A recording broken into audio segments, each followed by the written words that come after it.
World will change for me. And hey, everyone, how's it going? It is I, the real Randy Chavez. I am coming at you today with my co-star, all dolled up from Sharby, with the last seat number 8, interviewing Gintoken on Vault Inu. Everyone say hello to Dashi. Hello, Dashi. Commenting, liking, subscribing. Free way to help support the channel. And free ways are Patreon. So just hit the next button down below. Super chats as well. We have a bit to go over today. It is Cinco de Mayo. Is everyone getting tacos? I mean, maybe. I forgot it was Cinco de Mayo, but maybe I'll get them. Maybe I can make tacos. Maybe it's because I'm of Latin descent, but Cinco de Mayo is marked in my calendar every year, specifically for tacos. And it's not even about, I don't even know what it celebrates, but it's for the tacos. For the culture. That's awesome. I love that. I forgot, but now that I know, I mean, I'm all about the Mexican food. So heck yeah. I know Taco Bell shouldn't count, but I think it does. So I'm going to go in and count that. Anywho, I had a big party this weekend, so did all dolled up. I went and saw the Thunderbolts this weekend, and that was great. My movie theater was a little like like they didn't cheer, because I'm in Ohio now, and I guess New Yorkers cheer a lot more than you do in Ohio. Gintoken, where are you from? I'm from Canada, actually. I'm from the West Coast. Yeah. So you know, like Bigfoot and. Absolutely. Yeah, absolutely. Yeah, we don't call him Bigfoot here. We call him the Sasquatch mostly. Yep. And it's illegal to hunt him. Just saying, that's in the laws. Wait, yep. Really? It's literally a law here in Canada. Yep. Oh, I love that. That is so great. Because he's probably endangered. Nobody's ever seen him. Well, I mean, people have seen him or claim to have seen him, but yeah, I love that stuff. Do you have any Bigfoot stories? I don't actually. Personally, I've not seen the sightings. I'll bet you anybody though that drinks enough kokanee beer probably has a few stories for you. Yep. Yeah. I can see that. Always wanted to do that. Speaking of lore, you're here on Vault, and we'll get into everything Vault Inu, but tell us about a little bit of his lore. It looks like, I'm guessing, mixed between like a pit bull. Who's his parents? Where's he from? Well, he's actually a white wolf, and as we know, they are extinct, or they're going extinct, right? Yeah, white wolf. Yeah. So, he's a one of a kind. He's actually 3.5 years old, right? So we raised him from a pup, right? From like the Bolt dog, right? And now he's just this fierce creature that is just sort of out in every realm, but he's protective, right? He's not like out to get anyone. He's actually protective. He's protective of the entire DeFi space. I mean, that's who we're looking at. Okay, I've seen those like barn protector dogs where they're just chilling with the goats. And then they hear something, and then they just mess up some coyotes because the coyotes want to just jack their chickens and jack their sheep, and it is wild. Have you seen those videos? I have, and then I have to turn away. I feel you on that. I see you. What's up, everybody in the comments? Are you Thanos? Mitchell Abbas is Thanos, and he's smoking something, smoking that ganja. Yeah, smoking that stuff. Anyway, well, everyone here's an animal. This is great. Love that. So in the Vault Inu, so 3.5 years old, so you guys launched back in late 2021? Yeah, we're about 2 months shy of 3.5 years. So it was the end of December 19th, 21. Nice. Everybody else was winded down, ready to hibernate. And we just, came running out of the gate.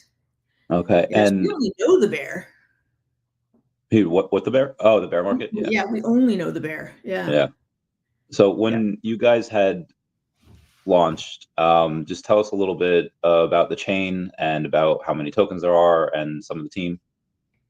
Yeah, so we started on Ethereum, and then about, I think within probably that first in a couple of weeks, we got sort of a real cry out from a lot of people out in Africa, actually saying, you know what, we really want to be buying this token, but it's too harsh as far as the fees right now, because you can remember what the Ethereum fees were like back then, right? Hundreds of dollars sometimes. Oh yeah, it was brutal. So we actually added the BNB chain within about 3 weeks after our launch.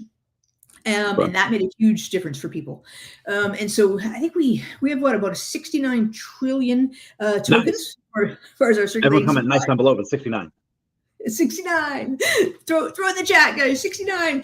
But we're a deflationary mechanism, right? That's our big thing, is deflationary, builds and helping people in the space with that. So we've burned about 28% of that right now, using the mechanisms that we have. And we eventually added Polygon as well. So we're on 3 chains right now. So it depends on your preference, right? All right. So taking a look here, you guys at one point the volume itself hasn't really. All right. So volume's a couple 100,000 today. We have 200,000 in volume. We had a bit of volume, obviously, towards the end of that, bull market, but then kind of going into the bear, because it was the meme coin, and it's got how much, 140,000 followers over on X. Yeah. So you guys have built a pretty good audience over a while, and now you have as far as socials, as far as growth, how do you guys try to grow? Is it continued spaces? Obviously, going stuff like this will help. But what other stuff do you have? Yeah, so I guess the first thing to mention is that our chart is a little bit deceiving, as far as like if you sort of zoom out and take a look. It's a little deceiving because we're actually in our V3 contract, right? We've done 2 migrations, because we started out, back in the day when we launched, it was in that era where you could put sort of 15 zeros, right? Yeah. And that just didn't work with our with the exchanges, because we went on 100 exchanges within the first year. Sheesh. Ooh, yeah, right. So Toshi, he said, I'm going to put you guys on 100 exchanges within the first year, and actually he did it within 11 months. It was 11 months, 100 exchanges. And that was 2022, right? Everybody's sleeping, but he did it, right? So, but we did a migration because it didn't work for the exchanges, and then we went to a V2 to further take out our taxes, because we were 13% tax token, because that's what was happening back in the day too, right? And we used that for insane marketing, right? So there's that. And then, sorry, back to your question. Yeah. So right now, do you guys have spaces? Like who are your main, influencers, lack of a better word, the main people that kind of promote it, whether on YouTube, X, Twitch, Facebook, whatever? Yeah. So we're homegrown is what we've been doing. And so about, I got to say, like almost about 2 years ago, we pulled away from doing any sort of paid advertising, sort of as far as any influencers, right? As we know them, and just became all homegrown, and we hit spaces, and we've been sort of on spaces, like it feels like 24/7, because we've got up to kind of like 2 spaces a day, probably, just with people like myself, right? I'm one of the main speakers, but there are many others, right? And we've got a Spanish contingent. We've got, I don't know, there's probably 3 or more like planned Spanish spaces a week, and then there's those just get up there and do it kind of thing. Under the Voltino official name, we've got 2 spaces that are held every week, and then I'm sort of the technical sort of host, right? Because Voltoshi is not doxed, right? So they'll be under his umbrella, and we do every Wednesday, 6 p.m. Eastern, we do an open mic share space for all NFT and crypto projects. So anybody that wants to come in, right? Just what time on Wednesday? 6 p.m. Eastern. Okay, I'm gonna go to that. I got a buddy of mine that's in town. Then we have the Pectra upgrade for ETH on that Wednesday, and then there's a new Spidey and Wolverine comic. But you know what? There's a lot going on that day. But I will pencil y'all in Vault Enu space, and we're gonna have a good time at 6 p.m. Eastern. That's Eastern Standard Time. Eastern, yeah. All right, sweet. And then we're just turning the last one of the month into a mega space now as well. So yeah, so that'll be fun. What's the difference between a normal space and a mega space? Well, the typical space every Wednesday is open mic, so anybody can drop in, right? And we'll give the mic and give anybody a chance, right, to just pick up, and then we're going to blow all those people up, right? And so those spaces can go on for any amount of time, and anybody can literally just sort of come up and talk about the project. It doesn't have to be a dev. It doesn't have to be somebody on the team. Anybody that's passionate about a project can come up and they can talk about it. The mega spaces, we're planning those ahead of time, sort of coming up with a billboard sheet, putting everybody up, and sort of planning who's going to be there. And I loved that one. We just did that one this week, Randy, and Sharby was on there, and it was great. I liked it, and I think over time, that setup it works really well. I love, though, I have to say, I love Volt's open mic. One, because it's not like, hey, you have 1 minute and 12 seconds, get up here, and they do let you like speak, and yes, they can go longer, but it's very genuine. I just shout out to your spaces. They've done a phenomenal job with how they do the spaces, and I'm very excited for the mega space. Yeah, to continue that. All right, I'm in. Yes. So something I wanted to go over as well, and there's a lot of tokens that have this. So SHIRO had like the top 10 holders tend to have like a very large amount of percent. daCAT, which I rep, their top 10 holders I think are like 30 or 40%, and I know like the top 20, so it's actually kind of a lot more than that. And so you guys, the top 10 holders, hold about 43, almost 44%, and on that you have on daCAT it's one thing because we have like a $900,000 market cap, but you guys have like a $13.5 million market cap. So what are some of the plans with some of those tokens? I imagine one is like at least one is a dev wallet. Obviously you have some people that just truly believe in it. It's like, I'm going to stack, I'm going to wait till this reaches $1 billion market cap. Then they have like a fuck ton of money. But I just kind of curious of the plans of like, which one is the dev wallet? How much does the team have? And how much of that is going to go to, I know you haven't done like officially paid for marketing in a while. Just curious of the plans. Yeah. So, the dev doesn't have any, he doesn't have like there's not a dev or a team wallet in there. If I take a look, one of our regular speakers, Elle, she put up a post the other day, and actually I just bookmarked it. I want to see if I can find it.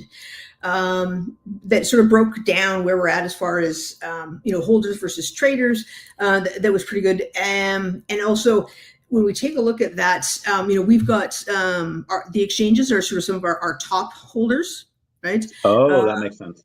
Yeah, KuCoin, MEXC, Coin One. We've got it's mostly our exchanges that are in those larger holders.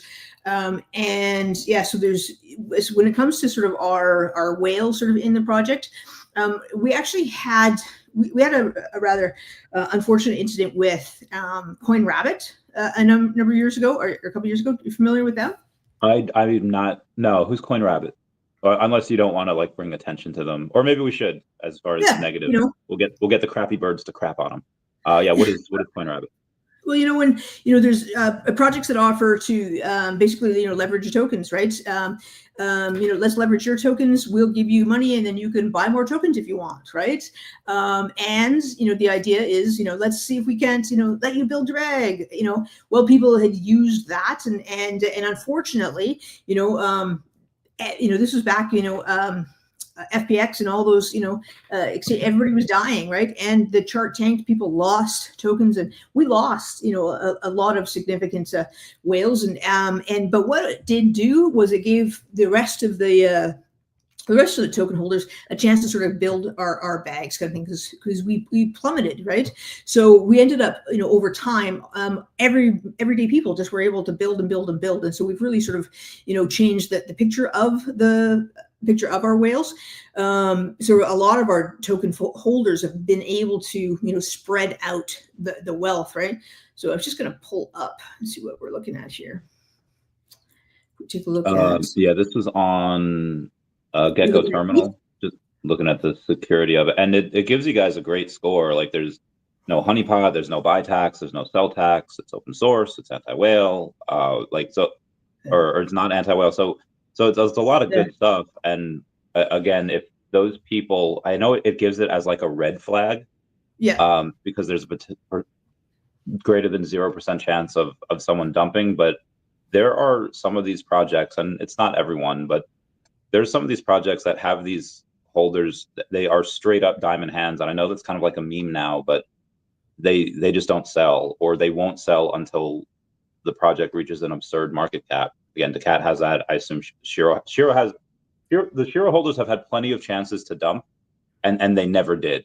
Right. So I don't think that they're going to dump, and they might take a little bit off the top when they reach like 100 million. I even told them at 100 million, I'll sell some of my SHIRO to get a SHIRO tattoo. So that's that's going to be a thing. Same thing with daCAT, $10 million market cap, and I might get a combination tattoo of them shaking paws or something. Nice. So I pulled up the Ether scan to take a look at the holders. So on the ETH side, right? So the fourth bag is coin 1, fifth is KuCoin, sixth is KuCoin. I'm not sure who's got the seventh. It's not marked. Eighth bag is MEXC, right? So yeah, so we've got the exchanges right in there. I mean, number 12 is Gate. We've got, and then there's some of the exchanges that aren't actually marked, but we've got somebody in the army who actually tracks the exchanges, as far as we can tell, and some of them are also buying, but their bags aren't marked. Right. So they're also, in those holders, not necessarily those top ones, but they've also got other bags. So it's interesting to see they've been loading up. So that does account for a lot of those top ones. That's a good point. So in a sense, they actually are locked up. I mean, obviously people could buy it off the exchanges, but that has to be a lot of buying pressure if they do. So that's really interesting. Yeah. Thanks for the insight on that. And again, everything else seems to be pretty sweet. I'm guessing the contracts are announced because it says no rug pull risk. And I guess just part of the that contracts is not announced, but everything is locked up. We use Everrise. So what's Everrise? Everrise, it's a project that provides solutions. We've done our migrations. We put everything through them. They have incredible utilities out there that sort of anytime you want to do something, like a migration. I've never seen a smoother migration. We've done 2 through them, and it's it takes you literally like 30 seconds to do your migration, and everything is just flawless, right? Yeah, you talk about simple and easy, and then we've got all of our liquidity. What needs to be locked up is locked up with them, kind of thing. People worry about about your devs going to run off with your money, kind of thing. Everything is sort of locked up, and no concerns, right? So awesome. So there's a lot of liquidity here. There's 1.7 million in liquidity over on Uniswap V2, and that's something that is kind of hard for people to understand. Like, so for example, daCAT has like $250,000 in liquidity, which is fine because there's only a $900,000 market cap, so it's not a huge deal. But I've seen some tokens out there that have like tens of millions of dollars in market cap, and they have the same thing, like a couple 100,000 liquidity. So it's really hard to go in and sell $1 million worth of stuff with it's just not possible. Yeah. So the liquidity here is pretty good. I like that. Is there any plans to increase that liquidity or take some out for a certain time and then putting it back in when it becomes a larger market cap, or is it just going to stay as is? I'm not on the team, so I don't have sort of knowledge of all that kind of thing. We do have a 1 million burn planned when we reach our all-time high, right? Sweet. Yeah, when we go back to that. So that I know that is planned. Historically, we have used liquidity for intense advertising. I mean, we were on buses in LA, in Vegas, in Germany, Turkey. There's been like a massive kind of stuff. We've had we've had bikers, bikes as far as here you do DoorDash. Well, they've got people on e-bikes, kind of thing, right? They were they were doing it, like just incredible marketing. All kinds of things have happened, right? So who knows what what his plans are as far as sort of ramping those kind of things up again. I know we've started with billboards again. We've got billboards in front of SpaceX, in front, out in LA. Wait, really? In California, yeah. That's amazing. Yeah. How much did that cost? I don't know. We started as a 13% tax token, right? So we did have, that kind of liquidity. I know he used it well. So yeah, I don't That's imagine amazing. Yeah. I would love to get a billboard in front of SpaceX. Let me know about that. Okay. So yeah, the burns are great. SHIRO has that at a $20 million market cap. They burn 2% of the supply, so it'd be like $400,000, which is nuts. And they're just doing it for the sake of the community, for the morale of everyone. Yeah. Speaking of communities and morale, what we've talked, actually, there was somebody that it was before, I think, All Dolled Up reached out to you. There was this girl named Raquel, XO Raquel W. You know her? Yes, Raquel. Yep. She, I had posted. It's actually one of my pinned tweets, saying, "Hey, Meme and Coin Community is currently writing a comic that will be on VeVe Comics." Do you know what VeVe is? Yes. Okay, so for everyone that does not know, it's just the largest platform for digital collectibles: Marvel, Star Wars, DC, Lamborghini, all that stuff. And you buy NFTs on there, and they have NFT comics, which every single new Marvel comic that comes out every Wednesday, it comes out right on the website. You could buy it you buy an NFT version for like $7 to $11, or you could just buy a digital read-only version for like $4 or $5. But the NFT versions are usually one of 1,000, and it's not just Marvel. There's Dynamite, there's Bad Idea, there's all these different titles. You have like Mars Attacks, you have Thundercats, and now they're doing a curator program where anyone will be able to upload a comic to their VeVe Comics website. So I've been working with them, with the daCAT community, and then obviously Sharby's going to be on there. I just started the 3rd comic, and Sharby's still alive for now. Yes. Email coming through. Yeah, but I do have to kill someone off soon, because like there's like no stakes if nobody ever dies, right? So I gotta be killing people. It's gonna be like Game of Thrones up in here.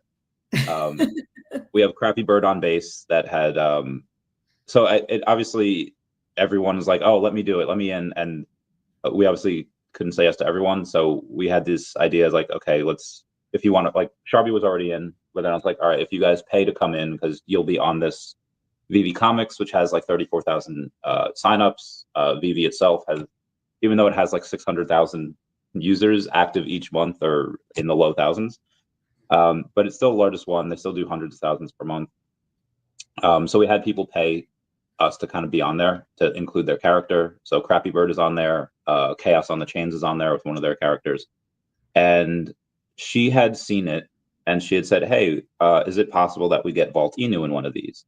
And I was like, yeah, sure. Let me speak to one of the, and I don't know who it would be I would speak to, whether it would be you that might make that decision, or it might be somebody else. If you could point me in that direction.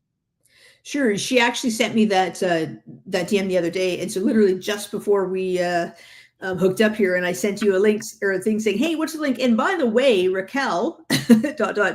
So yeah, so you know what, if you sent me an idea of sort of what like the cost would be and what it would look like kind of thing, then I would sort of present to Voltoshi and say, hey, what are and this seems like a good idea, and then say, what, you expect a DM from, and then he'll, yeah, that's kind of usually how we'll do it.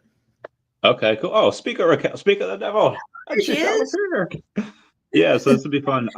So there's something that I just talked with SHIRO about this as well, and I said like, hey, you could like come into our comic, and we could work out a deal. But they had already had a comic, and I'm not gonna lie, I love cats, so I'm a little biased, and it was good, it was cute, it was fun, but it's like 10 pages. So I was like, there's this one new comic called Planet Death, or Death Planet, and it's 18 pages, but it's from the guy that created John Wick, and they put it out for $5. I can't, like, we can't justify doing like a $5 or $7 comic if it's 10 pages and it's so he's like, okay, we could extend it. So they're gonna like take that first comic and like kind of build upon it and release over that on VeVe. There's 2 ways to go about it. You could have you could put your heart and soul into the comic, and it could be really awesome. and none of your community even needs to buy it, because if it's good, a lot of the VeVe influencers will pick it up and they'll be like, hey, this comic is really awesome, and it'll sell out regardless. But you could also go another way where you just throw a bunch of stuff together that makes no sense. The comic could be crap. And then you could do what a lot of like the major like real influencers do, say, buy 10 copies of my book and you get like a 10-minute phone call with me. And that's how they get on like the New York Times bestsellers list. Like, I don't think many of those books on the New York Times bestsellers list actually deserve to be on there, but they get it because a bunch of people buy their book. So what VeVe's kind of done, they did this with Evermind recently. Evermind is a comic I never heard of before. They're really good comics though. They sold out on VeVe, and VeVe's like, oh, you guys sold out. You must have a good community that'll, it's got some cheddar. So they gave them an actual drop on VeVe instead of just the comic. They said, hey, take your favorite character and we'll give them a drop. And that seems to be kind of the incentive for people to make the comic good, because if it sells out, then VeVe will promote you in an actual drop. So you would be able to take Vault Inu and just make them a high-end 3D digital collectible. So yeah, so you could do one of two things. I guess the third option is to make it really good and to have it sell out either way with the community. But yeah, those are my ideas right now. Or you could make it yourselves, or I could write it, because I did a thing for SHIRO. I did a writing competition. They loved it. I actually won. And I'm writing the daCAT comic as well, but I'm on the third one and the first one isn't even out. So I have time, because the art takes a while. So if you want, let me know. We'll work out a deal there. Okay, yeah, let's chat and see what the best option would be for sure. All right, sweet. Oh, SHIRO family's here too. Let's go, everybody.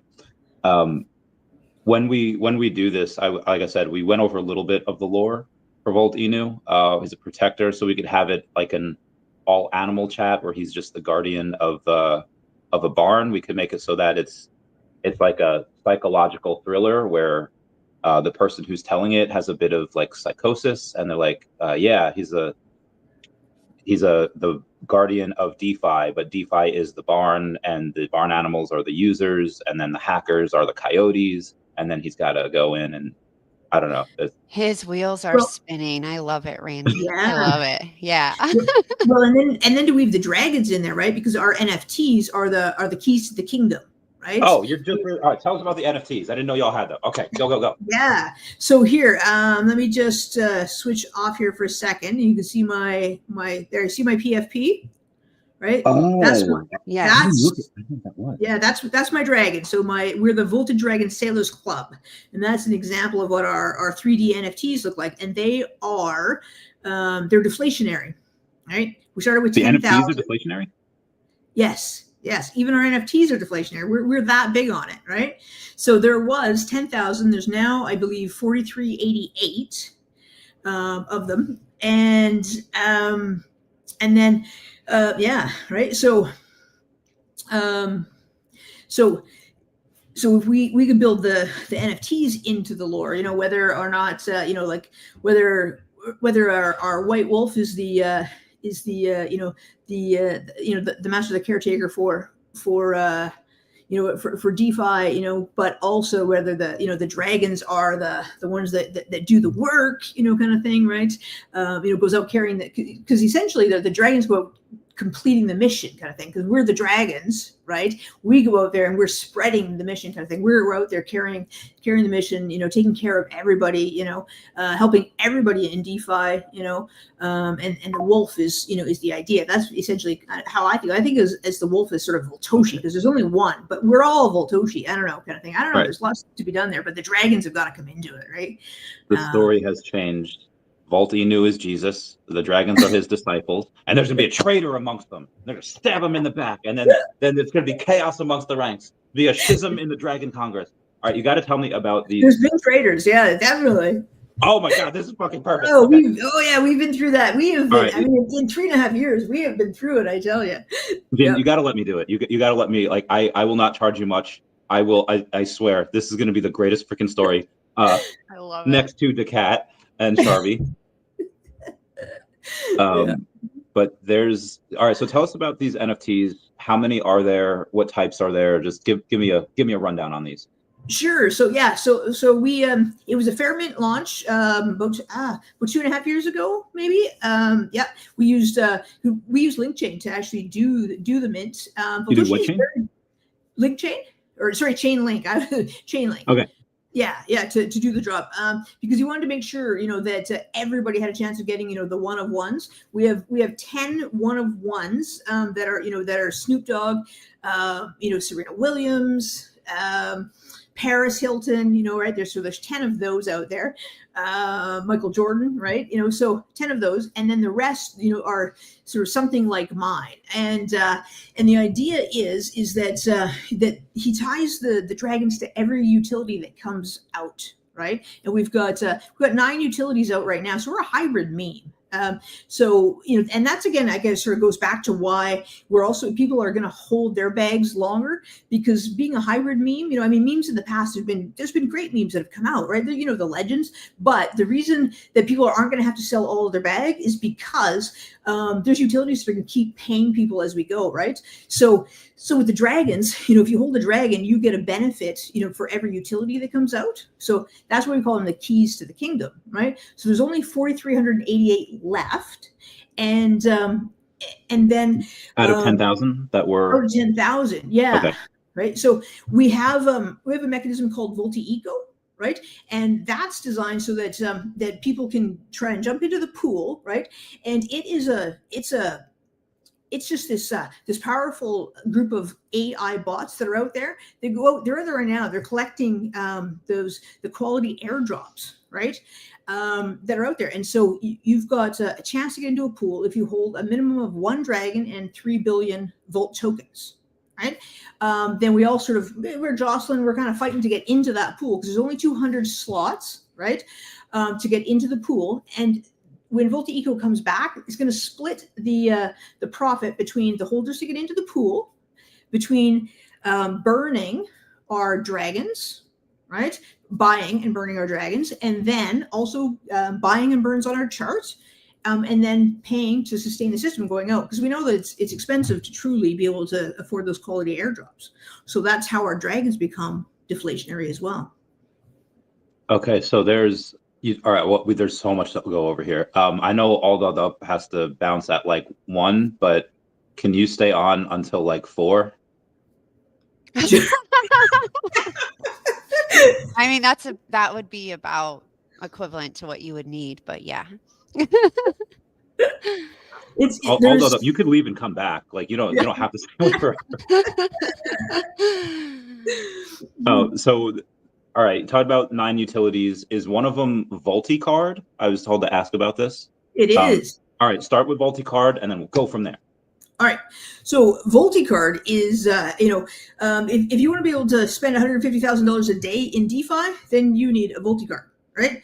VoltiCard is literally, it's a Visa debit card that allows you to pay with your crypto. Now, any crypto, not just Volt, right? If you want to pay with Ethereum, pay with BNB. If you want to pay with Wednesday token, there's like 20 or so tokens that you can pay with in DeFi, right with the VoltiCard. It's a physical or a virtual card.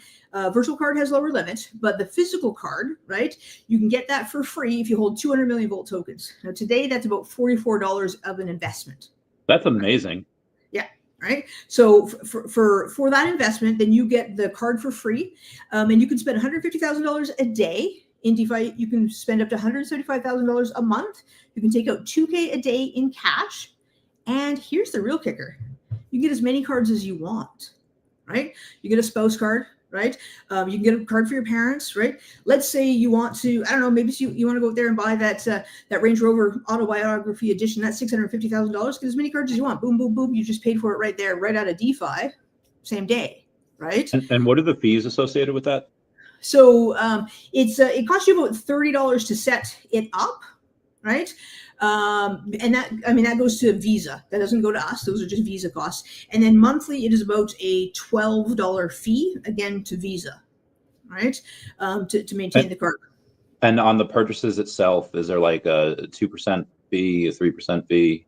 There's no fee to when you actually make the payment.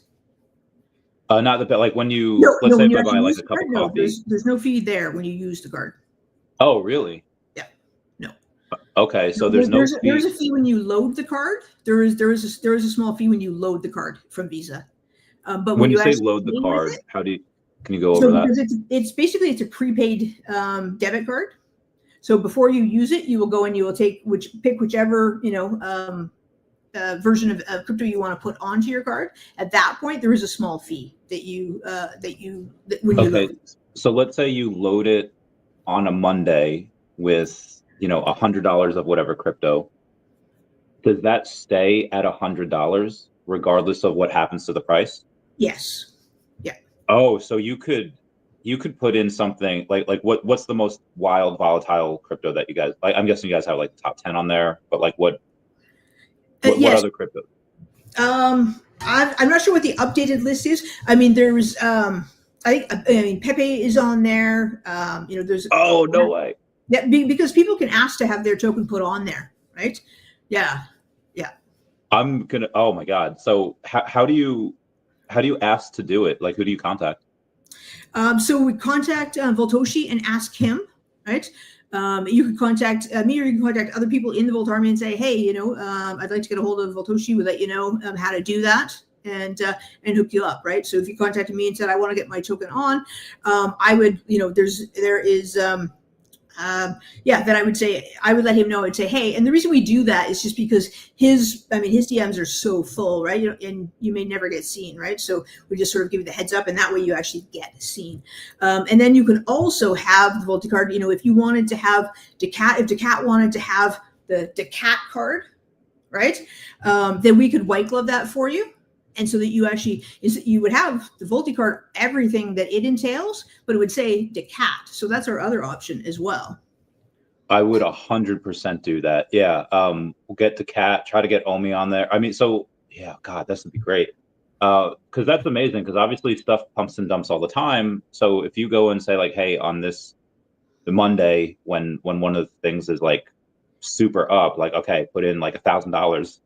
And then you have that $1,000, and then the price goes back down. That's still locked in. That is so freaking cool. Now, obviously, you're going to be a little salty if you put in $1,000, and that's locked in, and then the token does a 10x. And you're like, God damn it! But yeah.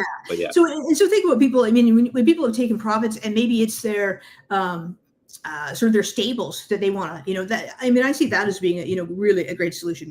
When people have taken profits, they put it into stables. That's just put that in there, right? That's, I think, the dream way to go.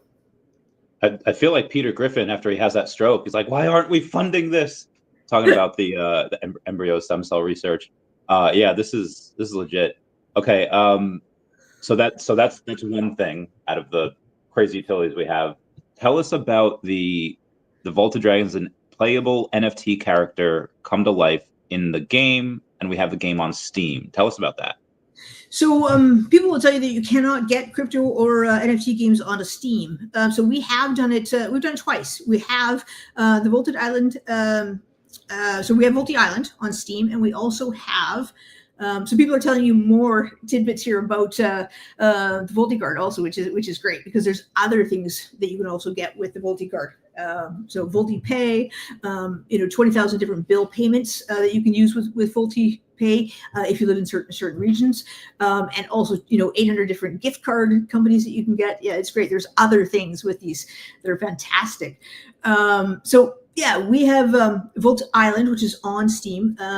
It's currently, just to sort of preface it, it's only available currently to people who've already downloaded the game.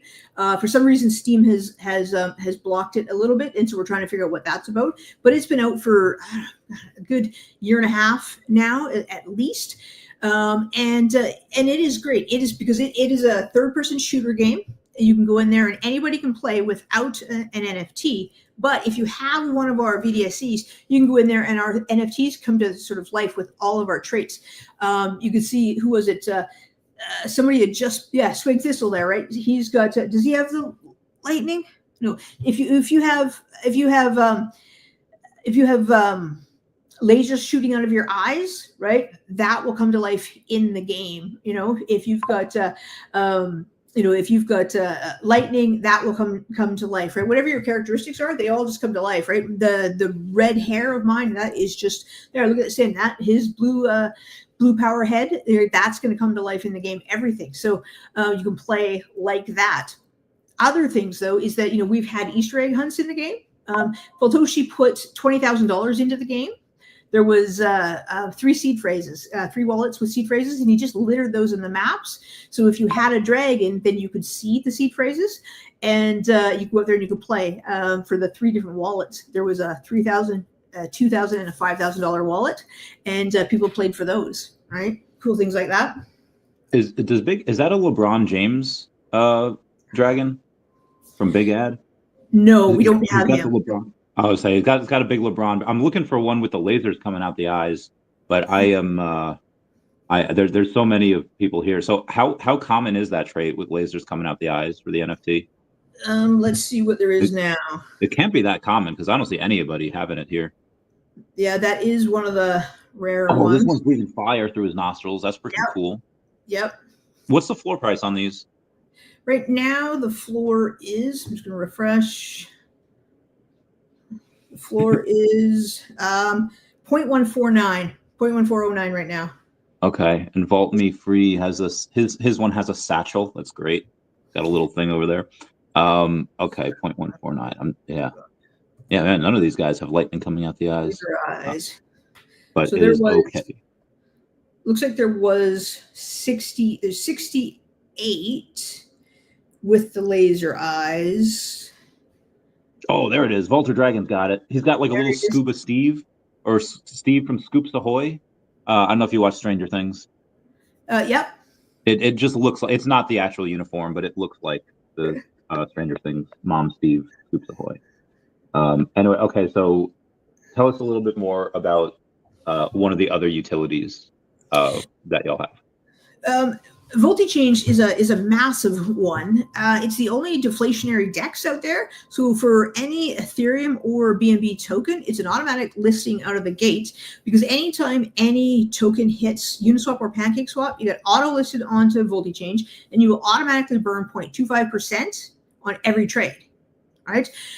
So, if you don't have any deflationary mechanism built into your project and you want to be able to burn your token, then, use VoltiChange and you'll automatically burn. And there may be other, chains coming onto it. Right. But the beauty of it is that, with a 0.25% microburn, nobody's sitting there waiting to dump on your burns. Right. And that's the beauty of what really works here. And so, the full time, we're up to like a 28% burn, largely from using this and from SparkBot. I'll talk about that in a minute. But with VoltiChange, right, you can imagine like sort of 0.25%, you're just kind of chipping away, right? So when we make a buy, well, you said it looks like a bunch of when we make a buy on VoltiChange, you'll see on DEX, you'll see a double buy. So there's our buy, and then there's a second buy, 0.25% buy of what we've just made, and then that gets burnt right afterwards, right? You'll see, and that's on every buy? And that's on every buy on VoltiChange. And that's for our projects, that's for other people that do it. And so it just completely adds up over time.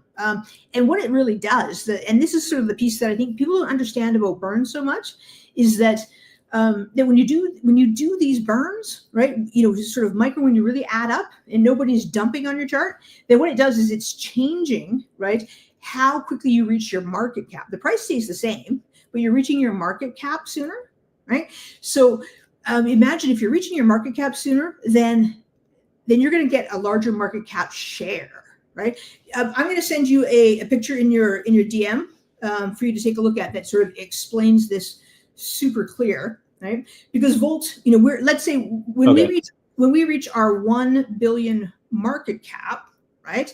In theory, because we're already headed towards a 30% burn, we're actually going to hit that 1 billion at a $777,000 market cap.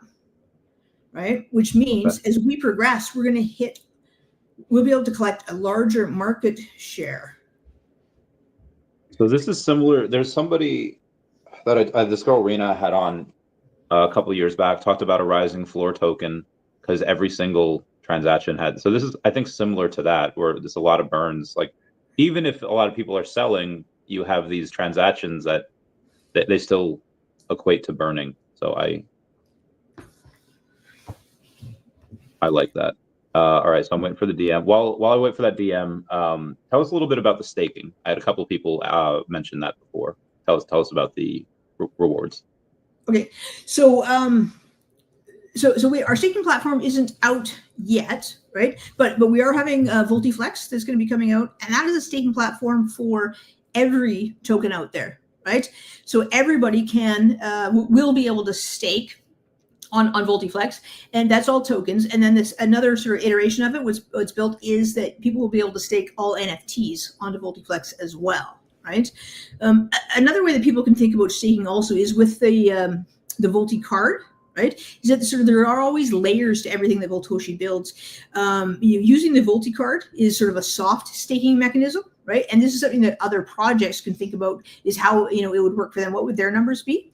What we realized with the Volti card is that in theory, if 250,000 people had the Volti card, they'd kind of be soft staking 200 million tokens each, right? That would be enough. Yeah. If we never used any of our other deflationary mechanisms, that would be enough to send us into a complete supply shock, right?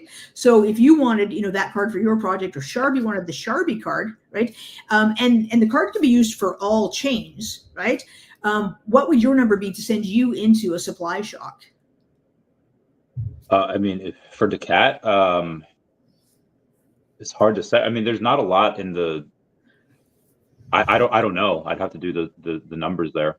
Yeah, and that's the kind of thing though that we can help you sort of figure out, right? Just yeah. Like, we figured it out because people sometimes have referred to us. They've said, you know what, there's been Doge, there's been SHIB, and then you're the third, right? That's kind of how people have kind of referred to us, and so we're looking at the roadmap, and Voltoshi's put on there 250,000 holders is our next sort of roadmap, and we thought, like, that's going to happen in the bear run. Why does he put 250,000? Because he doesn't do anything by chance, right? He's very methodical. And so and then a couple of our math heads in the project, like, shout out to the brilliant math heads, I'm not one, right? They figured that out. That's where this equates to, is why he put that on, is because that's all we would need as far as holders on the Volti card, right? So how many holders do you guys have right now? Right now we have just under 30,000. Sweet. And that's across all chain. What's the chain that it's mostly? Like, I know you said you guys are on. I believe BNB has the largest holders. You said BNB? BNB, yeah. Nice. Now we do have a number that haven't migrated from 2, and I think there will be some that will still migrate. Once because it's an open migration for V2 to V3. I think some of those will still migrate once we start running. I think some people just have moved on and probably won't. But we've got just under 30. Sweet. And Crypto Fire asked me about the SparkBot. Yes. So tell me about the SparkBot. So lots of people want to trade with a bot, right? And there's lots of good reasons to do that. So it's also it's the only deflationary Telegram trading bot out there. It's the only deflationary bot out there, right? So we've taken. You set that up. You know what? I think Voltoshi has some real experience in the space, right? So he's taken VoltiChange and he has put it inside our Telegram trading bot, right? So SparkBot, it's unique in other ways as well. You can also take your trade and you can send it automatically to your cold storage, right? So you can be out doing whatever it is you want, right? You don't have your cold wallet with you, it doesn't matter, right? SparkBot will automatically send it to whichever cold storage wallet you want. You can liquidate tokens with it. You can, let's say you want to liquidate just, all those dead ass tokens, you've got in your wallet kind of thing, right? You can ask it and you can just pick out all of the individual tokens that you want it to liquidate, right? Let's say you want to figure out of all of those tokens in there, were those things that I won in giveaways? Were those things that, or are those dust things I just don't want to touch, right? Because when you go to Uniswap, it'll tell you, what's in your wallet, right? But you can't remember, right? If you go to liquidate function, it'll actually tell you whether or not things are malicious or not, because it won't come up. If it's a malicious token, SparkBot won't touch it. That's how you can figure that out, right? If That's you're in incredible. Yeah. Like it knows. Mm-hmm. Yeah. Voltoshi is all about security, right? I mean, we've got our own branded Tangent wallet, you know, like. Oh, I love those Tangent wallets. I store like most of my stuff there. Don't tell Yeah, we anyone. do. Yeah. You've also got, you know, let's say that you're in, let's say you're in the play of the year, right? But you know, you also got to be on it and dive out, right? Remember when everybody was in Trump, right? And people are, you know, and then everybody's diving to get out of it, and in your cog is just spinning because you cannot get out of it. All you had to do was go to SparkBot. Well, sorry, you couldn't do it with SparkBot because it's on Solana, right? But if it was on Ethereum or BNB, right, you could have just gone to SparkBot. You could have just hit liquidate that one token, and boom, you're out. You don't have to worry about that mess that everybody else is in trying to dive out, right? You can use it for plays like that. It's got limit order trading. I feel like I know why he's not doxxed now. I think he's probably got or had a high position in some either company or level of government. People be like, oh, like, because yeah, this dude's smart. Volta Dragon says Volta has been interviewed on NASDAQ in person in New York City. Are there links to that interview? I would love to see that. There is. Yeah. Oh my God! If like when this is over, well, we have to talk after this. Yeah. This is great. And I know, Sharp, you have to go in like two. Although you have to go in like a couple minutes. I have extra time. I'm enjoying this. Cool. Yeah, I bought myself more time, so I'm good. I'm just here. Yeah, and I'm in it. I'm enjoying this. I actually SparkBot, like, I feel terrible. I mean, I didn't know about this, but that's amazing. And because, you know, a lot of times people will airdrop you tokens, but you don't know. Like, I go into my wallet, I'm like, did I get that? Did I win that? Or did someone just airdrop that? And is it malicious? I don't know. That's amazing for, you know, the stuff on Ethereum and BNB. Love it. I'm learning so much. I'm just quiet here, guys, but I love it. Well, you know, although that's the thing with everything that Voltoshi puts out there. There are so many layers to the things, you know. I love it, and I'm still, I think we're all still sort of finding new and interesting ways to look at how he's developed, you know. And you're right, Randy. Like, you know, we were told a long time ago is that part of why he's not doxxed, and I think there's lots of reasons to not dox yourself, but part of it is that it's been suggested that he is, you know, he doesn't want to use his name. He doesn't want to say who he is and have us run because of that, right? And it's the same reason why we don't really try and get, you know, some of the big names to just sort of drop our name kind of thing, right? Sure, I mean, yeah, it would be nice if Elon, you know, tweeted us, right? But do you want that? Because remember what happened when he's on Saturday Night Live? You get that big run, but you get that immediate dump. Right. So, yeah, we're building organic, we're building hard. Right. But we're building it the right way. And this token, I think it'll stay, you know, so. It sets the precedent. I just want to say on the mega space that Volt had, the first one last week, I think Chrissy said it best. She said, Voltoshi is the one dev that I trust fully 100%. And he's not doxxed. Like, that is the one, that is the person. And I think it's, you know, all this time, he has done that. Like, there's proof of work that they haven't stopped. It's phenomenal. But yeah, Sleeping Giant, whoever just said it in the little comments, I think it's there. And they're really setting that floor for what a meme coin could be. And it has the utility, and it's set up for a long time, right? Yeah, so there's meme coin. There's clearly a lot of utility here. Let's talk about revenues on what you guys can sell. I mean, and this might go part of the utility. What can you buy with Volt Inu, and how much of that goes to you guys as far as, hey, now we have some extra money coming in because we have merch, because we have the NFTs. Can you talk a little bit about how much? And you don't have to go specifics on how much y'all make per year, but how much just as far as revenue, like you have revenue coming in every month, right? Well, you know, we've we've put, the idea is sort of there's the two games, right? We know that that's going to be, I mean, that's a slow revenue kind of thing, right? Like, Yeah. we're not generating anything on those right now. I mean, those two games, they're in beta, and those is a real slow slog. I mean, if you want to get anything off of those, right? But I mean, those are built out already to go to PlayStation and an Xbox, kind of thing. So it's kind of, it's that long-term vision, right, with those. But there's nothing, coming in on those right now. They're beta, early stage. So, as far as money coming in, I mean, I got to say, there's going to be some coming in,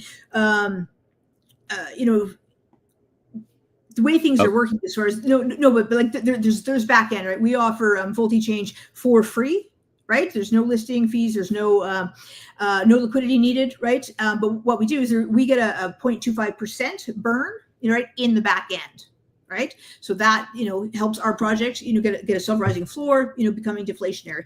That's sort of where our gains come in. We're not charging people to use VoltiCard. Right.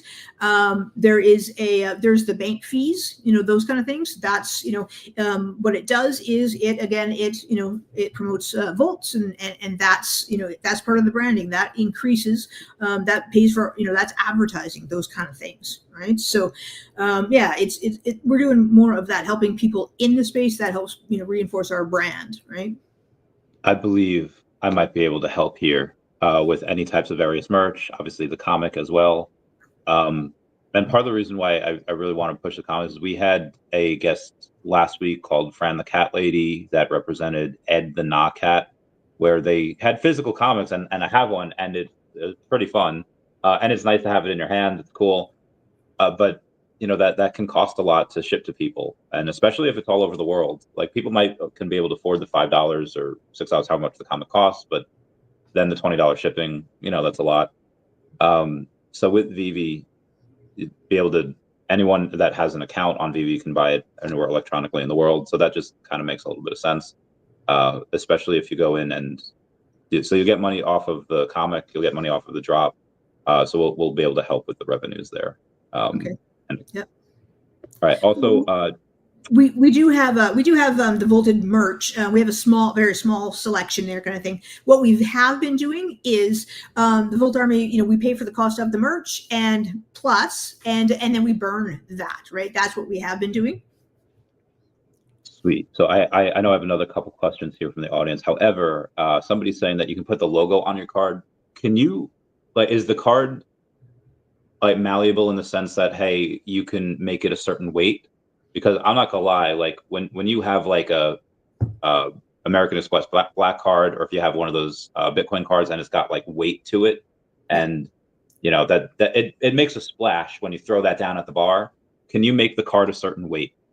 Give me 1 second. I'm going to grab my card and show you because there's the black plastic card that you get automatically for free, right? If you apply for it with the 200 million, but you can also get a black or gold metal card for free if you hold a VDSC Dragon, or you can spend $250 if you want. But I'm going to show you the black and the gold metal cards. Hang on a second. Awesome. Yeah, I don't know about you. All about that. When somebody comes to the bar and they just smack down their card and it makes a ding sound, yeah. Such a flip. It's one of those things. And the weighted card. And you know what? They last so much longer. So I have one. It's just Capital One, but my venture card is heavy, right? It's that heavy metal, but it's lasted forever. Where my other cards are oh, I need to order the plastic ones. They just don't last. Yeah, I still have long. The little tape on mine where after you say call this number to activate it, it's still on there. It's still on there. Oh my gosh! Is one of their devs named Larry, or do they think my name is Larry? Because that is the second time the name Larry. I saw it. Yeah, I maybe Larry. Randy asked. Oh, he called you Randy there. That's the same guy. There was another one. There was another Larry. There was another Larry, and I can't figure out where. There's so many freaking comments on this one. I feel like Rory in that episode of Gilmore Girls where somebody's asking about they're just calling her Mary because they're, you know, like Virgin Mary, like because she's a goody girl. And she's like, for the last time, the name is Rory. I don't know if you've ever seen Gilmore Girls. No, Oh, no. girl, I I know. know it's not. It's complete opposite of what you would like, but I swear it's so good. Oh yeah, I got to It's ask about the funny book. because it's been coming up on my social media, and I wonder if it's because like, my phone's here when we talk, but you've talked about Gilmore Girls before too, and now when I'm scrolling, um, I've been seeing Gilmore Girls stuff, Yeah, which I'm glad I have that influence on you. yeah, I don't yeah. know if I've seen anything. I mean, I always talk about. I still get those like scary TikToks at like 2 in the morning, and that's when it's time. You know, it's time to go to bed when Yeah. scary Mhm. talk. Scary But talk. it's so fun. So fun. But I had some. So I broke my diet like days ago. It's I was down to like 199. I assume I'm like 205 again. But I one night I just had pizza really late at night, and the dreams were just epic. They were just so psychedelic. All right, Gina, we you're on mute, but tell us about or show us this massive card here. All right. So this is the gold, Oh, right? And that's so. oh, that sounds amazing. It's got a real weight to it, and this is a plastic desk that I'm on right now, so it's not quite the same, but yeah, it's pretty quite something. And how much for that card? So, with my dragon, I got it for free for the same 200 million Volt tokens. Got it for free. Can anyone NFT do that? No, any VDSC, Voltage Dragon Sailor Club NFT. Okay, so that's the one that's like 1 of 10 though, right? No. Like mine, this one here. Any of the 4,388. Any of any Voltage Dragon Sailors Club. Any of ours. Oh, so how much to mint one? Right now they are. Floor price is 0.148, so $254. I mean, they've our floor just dropped because it was about 0.23. Yeah, I feel like when ETH drops, a lot of other stuff drops with it. But yeah, that's okay. That's really cool, and that is a beast of a card. I freaking love that. There we go. Yeah, and then this is what the black one looks like. That's the black metal card as well. Ooh, can you drop that? Yep. Oh God, that's so. I could listen to that all day. That's a bit of the tism coming out there. I just want to go in it. And this is the tangem. Love. That's our Volt tangem. Sweet. Yeah, I love how you could have the logo on there as well. Yeah, we got to do that for daCAT and Omi and all that. So big ad is asking about Volty merch burns and what those might entail. Yeah, so that's what I was saying. Shoot, I don't have it with me. I have I have a here. Give me 1 second. I'm going to leave again. I'll be right back. Oakley Dokley reminds me of who is Vault Hoshi, but it doesn't matter. His connections and always deliver. I love it. This is a pretty active group here. 426 people here. It's a pretty sweet. You know what? What's also phenomenal is their Telegram. The VC has been open for like 2.5 years. It's never closed on Telegram. The voice really? chat. The voice it's just chat. been like forever? For 2.5 years. Yeah. It's been on, like, a voice chat is open for the last 2.5 years. I don't think it's ever stopped. I'd have to ask Jen, but yeah. Right, Jen?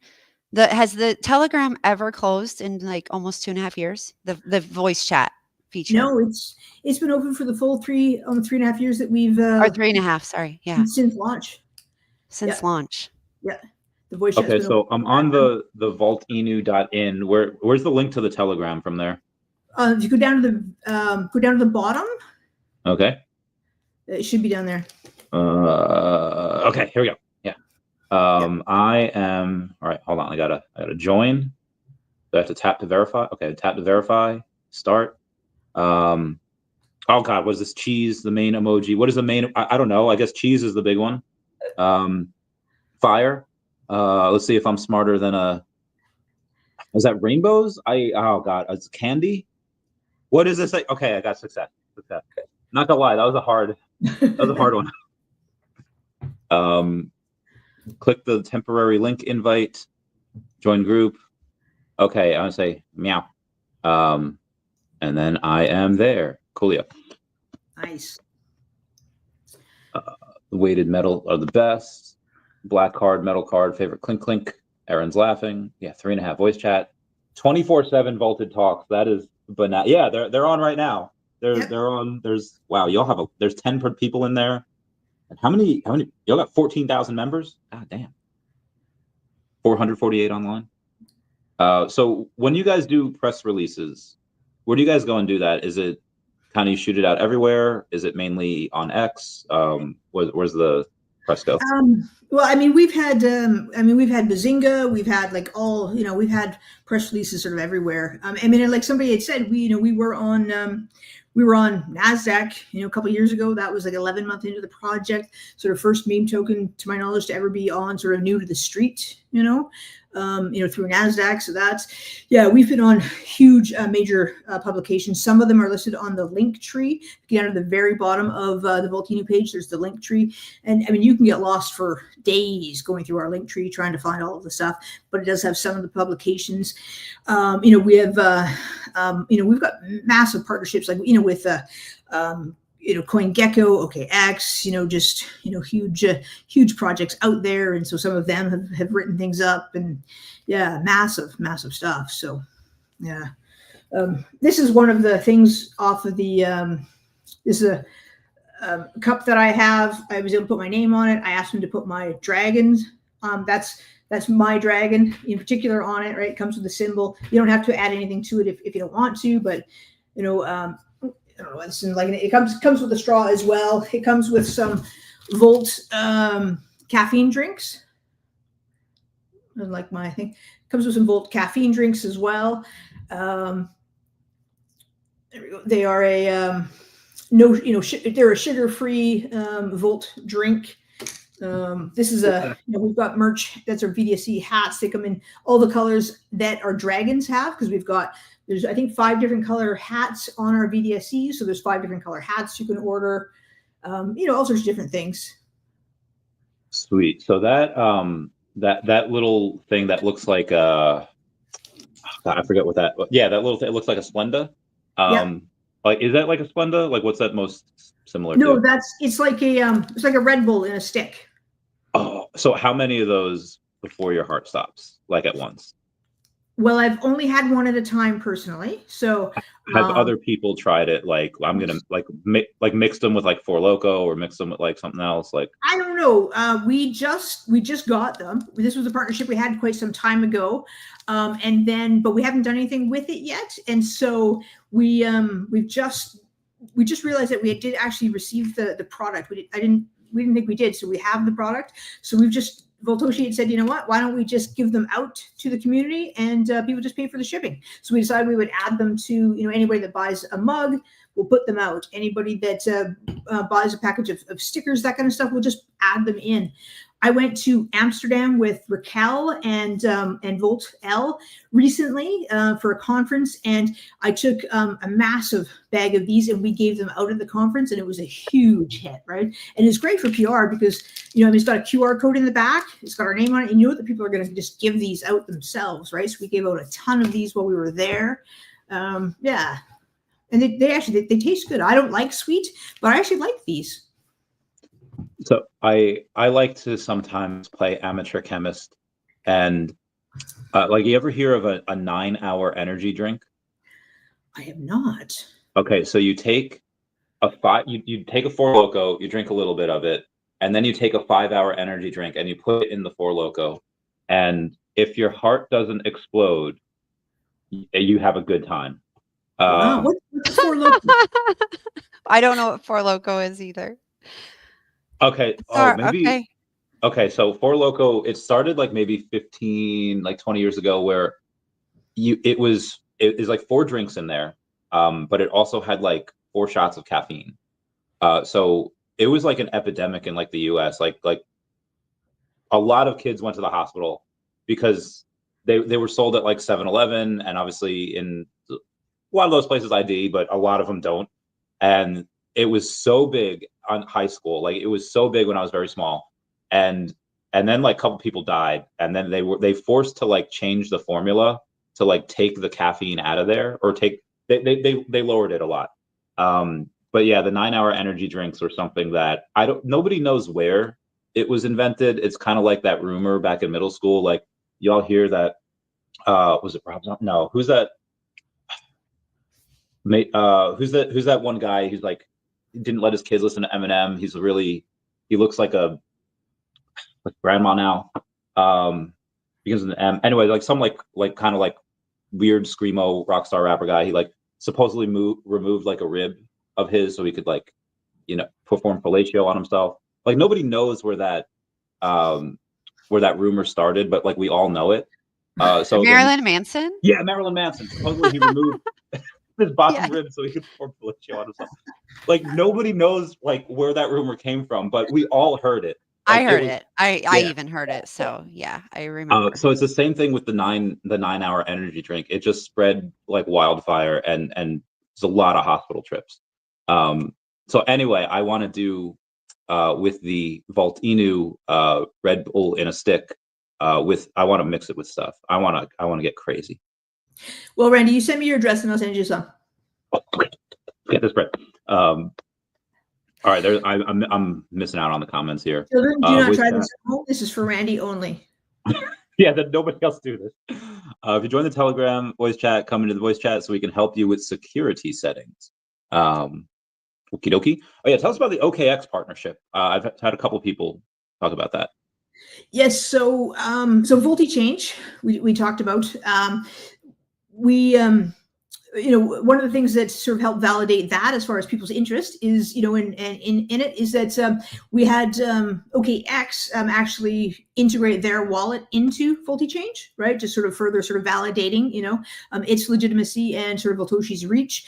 And that was like right on at the beginning of VoltiChange. And that's not something that you see in brand new DEXs.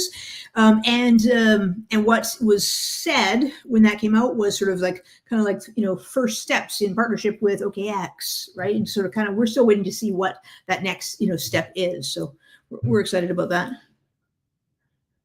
Okay. So you got to tell me about, there's a guy in Aston, he just ate one. He just straight up chugged it put it in his mouth with no liquid.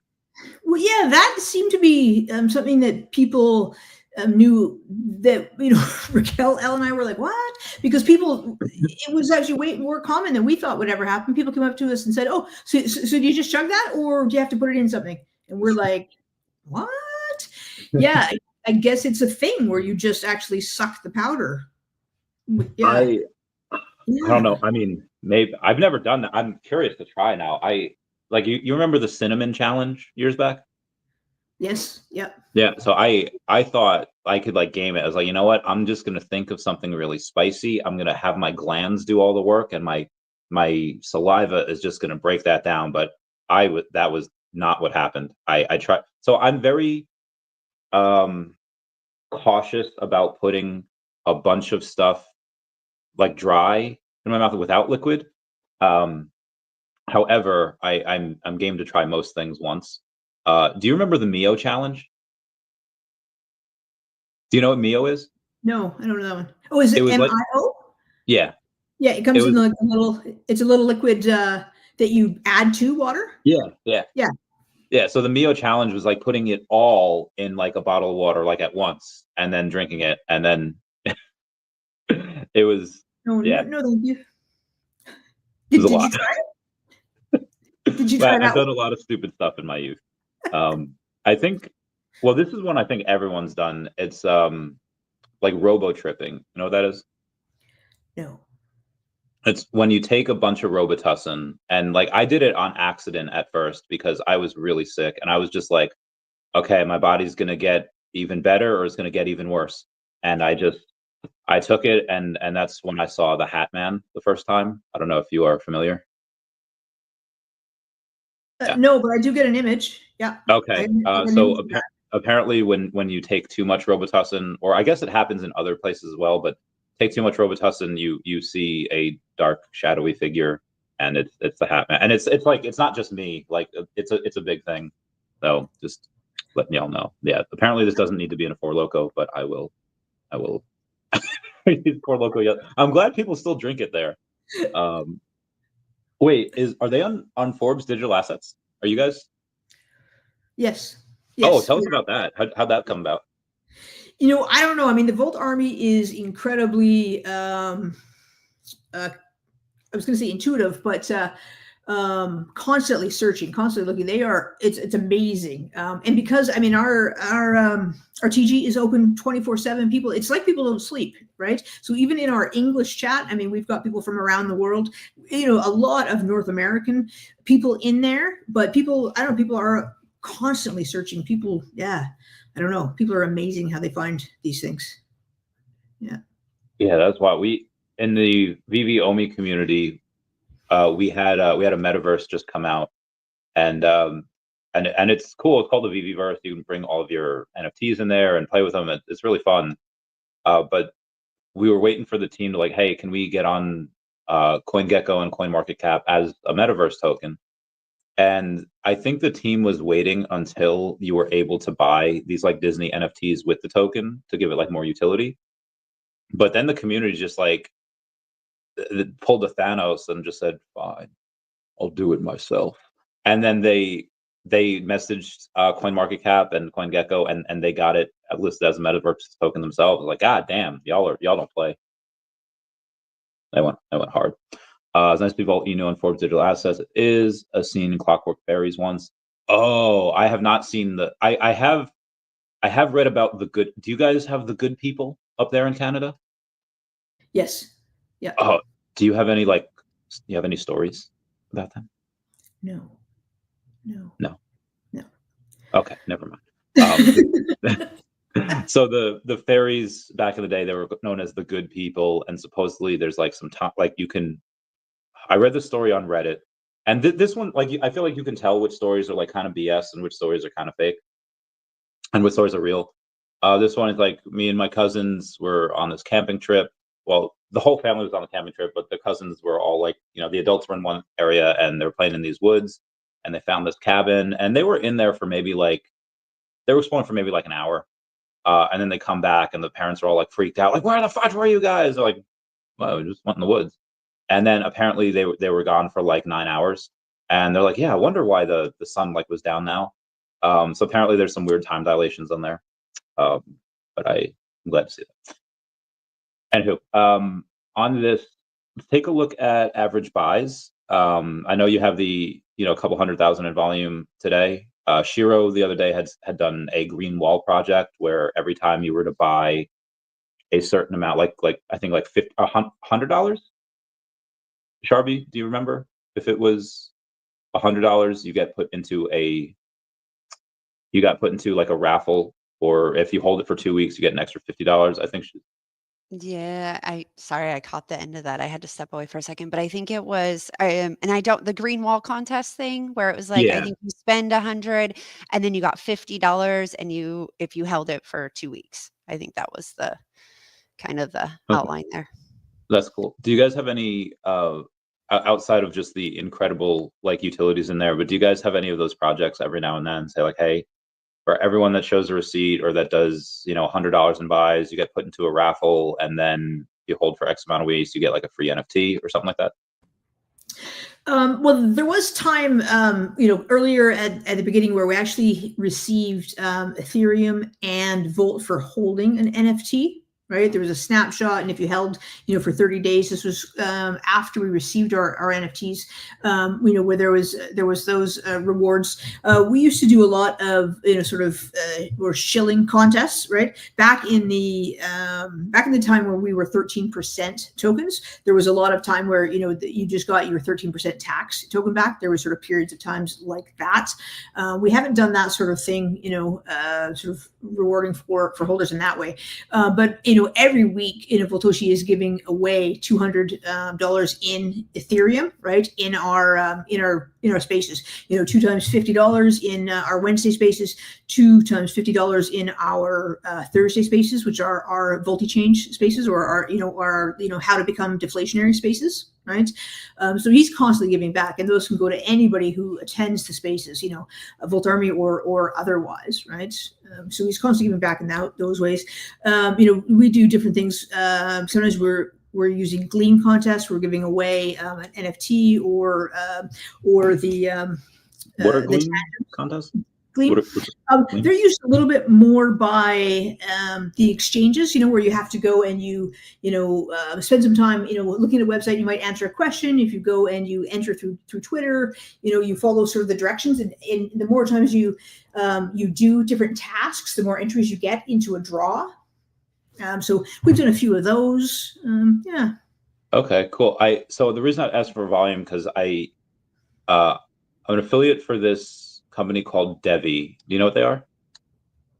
I've heard the name, but it doesn't ring a bell. They're like the fastest layer 1 blockchain ever, 8.8 million transactions per second. They have this sharding. They could even go higher than that. So layer 1 blockchain, and they have this gaming company called Fios that built on them, and they're called Litcraft Experience. That's actually really fun. I have a couple of high scores on there. They have a bunch of games that kind of like someone's like mom would play on like their phone or like those old school computer games. And they have an exchange coming out. Oh, all right. I just got the analytics. Okay, you guys got a lot of. Oh, wow. But when it says addresses by time held, does the orange mean that they've held for like a year or more or something? We'll have to get Elle to answer that. She's the one who sent this to me. Yeah, this is what she was talking about the other night. Elle, I know you're in there. Oh God, there's a lot more comments here. Let's knock down. Let's go. All right, not yet. Oh, soon. Anyway, so the reason I asked about the DEVVE is because they have an exchange coming out later this year, and you'll be able to swap anything for anything. Like you'll be able to swap like Tesla stock for like the DEVVE token, or even Tesla stock for like Ethereum, right? So Tesla will settle in DEVVE, and then the DEVVE will swap to Ethereum, and it happens instantly. And they're going to be a new exchange, so they're going to want to have other things on there with volume. So Omi will likely go on there. We're going to work to try to get SHIRO on there because they have like daCAT. Unfortunately, we have usually a couple thousand in volume a day, so I don't know if we're going to be there yet, but at some point I think we'll try.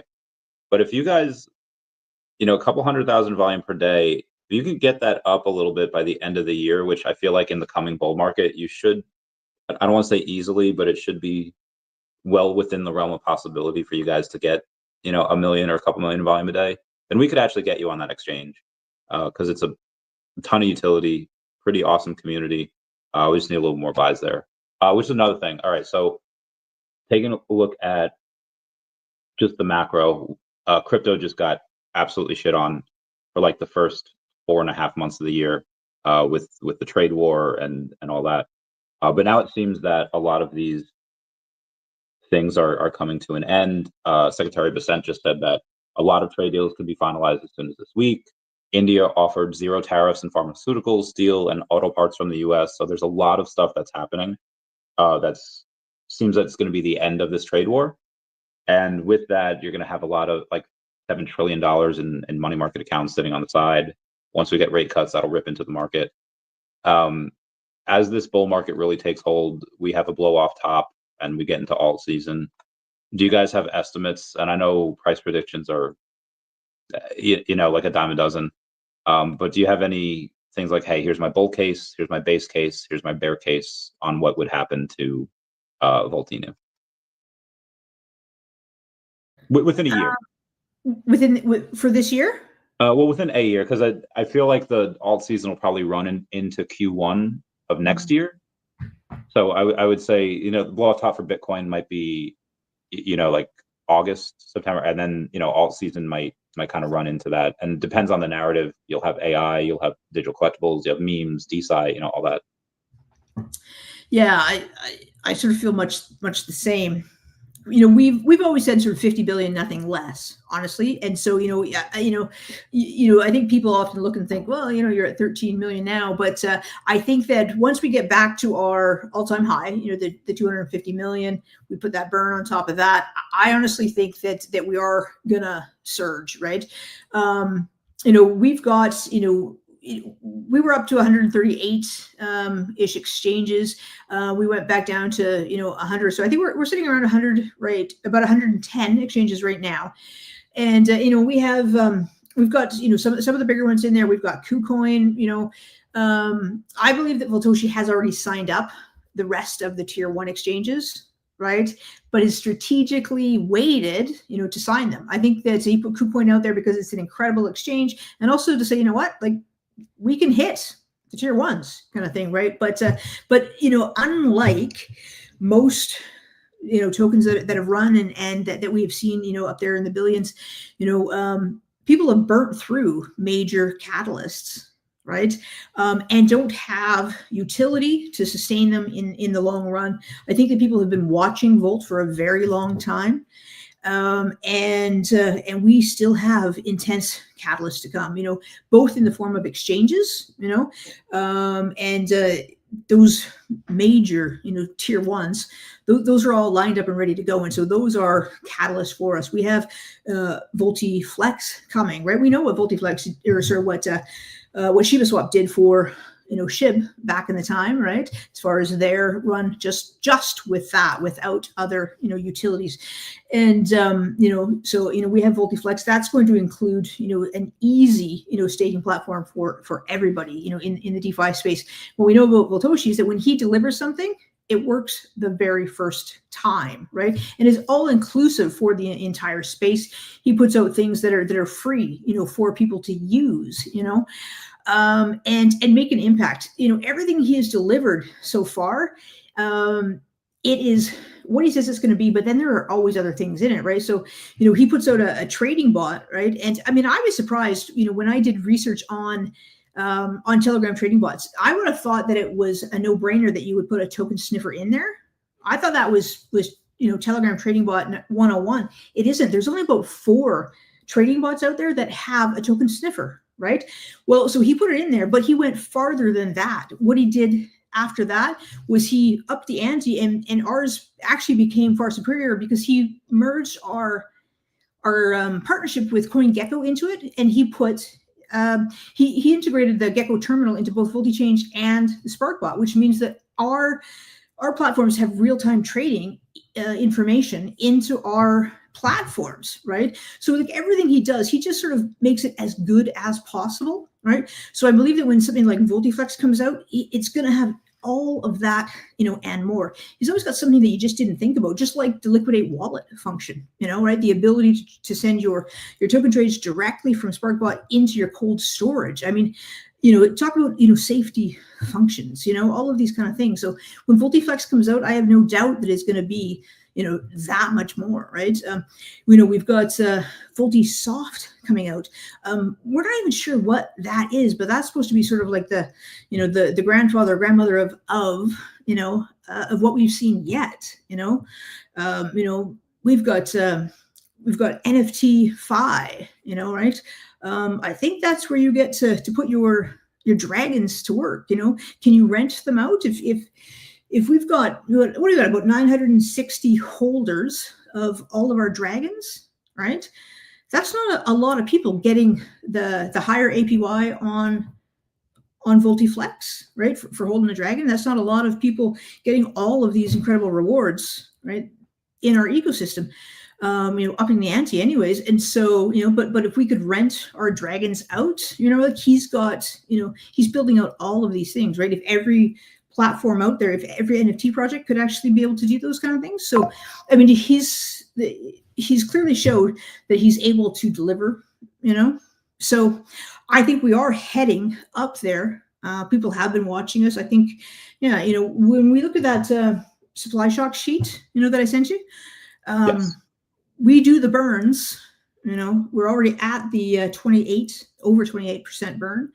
I think once we go and we've got the catalysts left, we've already got a brand around the world. It'll happen. And a lot of these people that, 88% of the addresses have between $0 and $1,000 worth. So, sometimes you get, fatigued and the bear market kind of takes everyone out, and they're like, okay, well, I'll get, and they want to sell. If a company want to sell, it's not really going to affect it that much. I mean, it's a relatively small amount. 11% have between 1,000 and 100,000, so that's pretty cool to see. You'll have a couple of millionaires made. A few of those guys probably they might be millionaires already. If you have, like $80,000 worth of one token, probably already have that. So based on all these narratives, do you have a bear case on like, okay, you know what, even if we have a new war between like China and India, or Israel and Iran, and the bull market isn't what we think it is, we still think we can get up to like 50 to 100 million, and then as your base case like 250 million bull case, because obviously you guys aren't just here for this bull market, you guys are going to be here for a long time. I know you said no less than 50 billion, like that's the goal, that's kind of like a golden goose scenario in the future. But for this bull market, any ideas where you guys might be able to go? Well, honestly, 50 billion is our sort of our scenario for this bull run, right? With Damn. Oh yeah, right.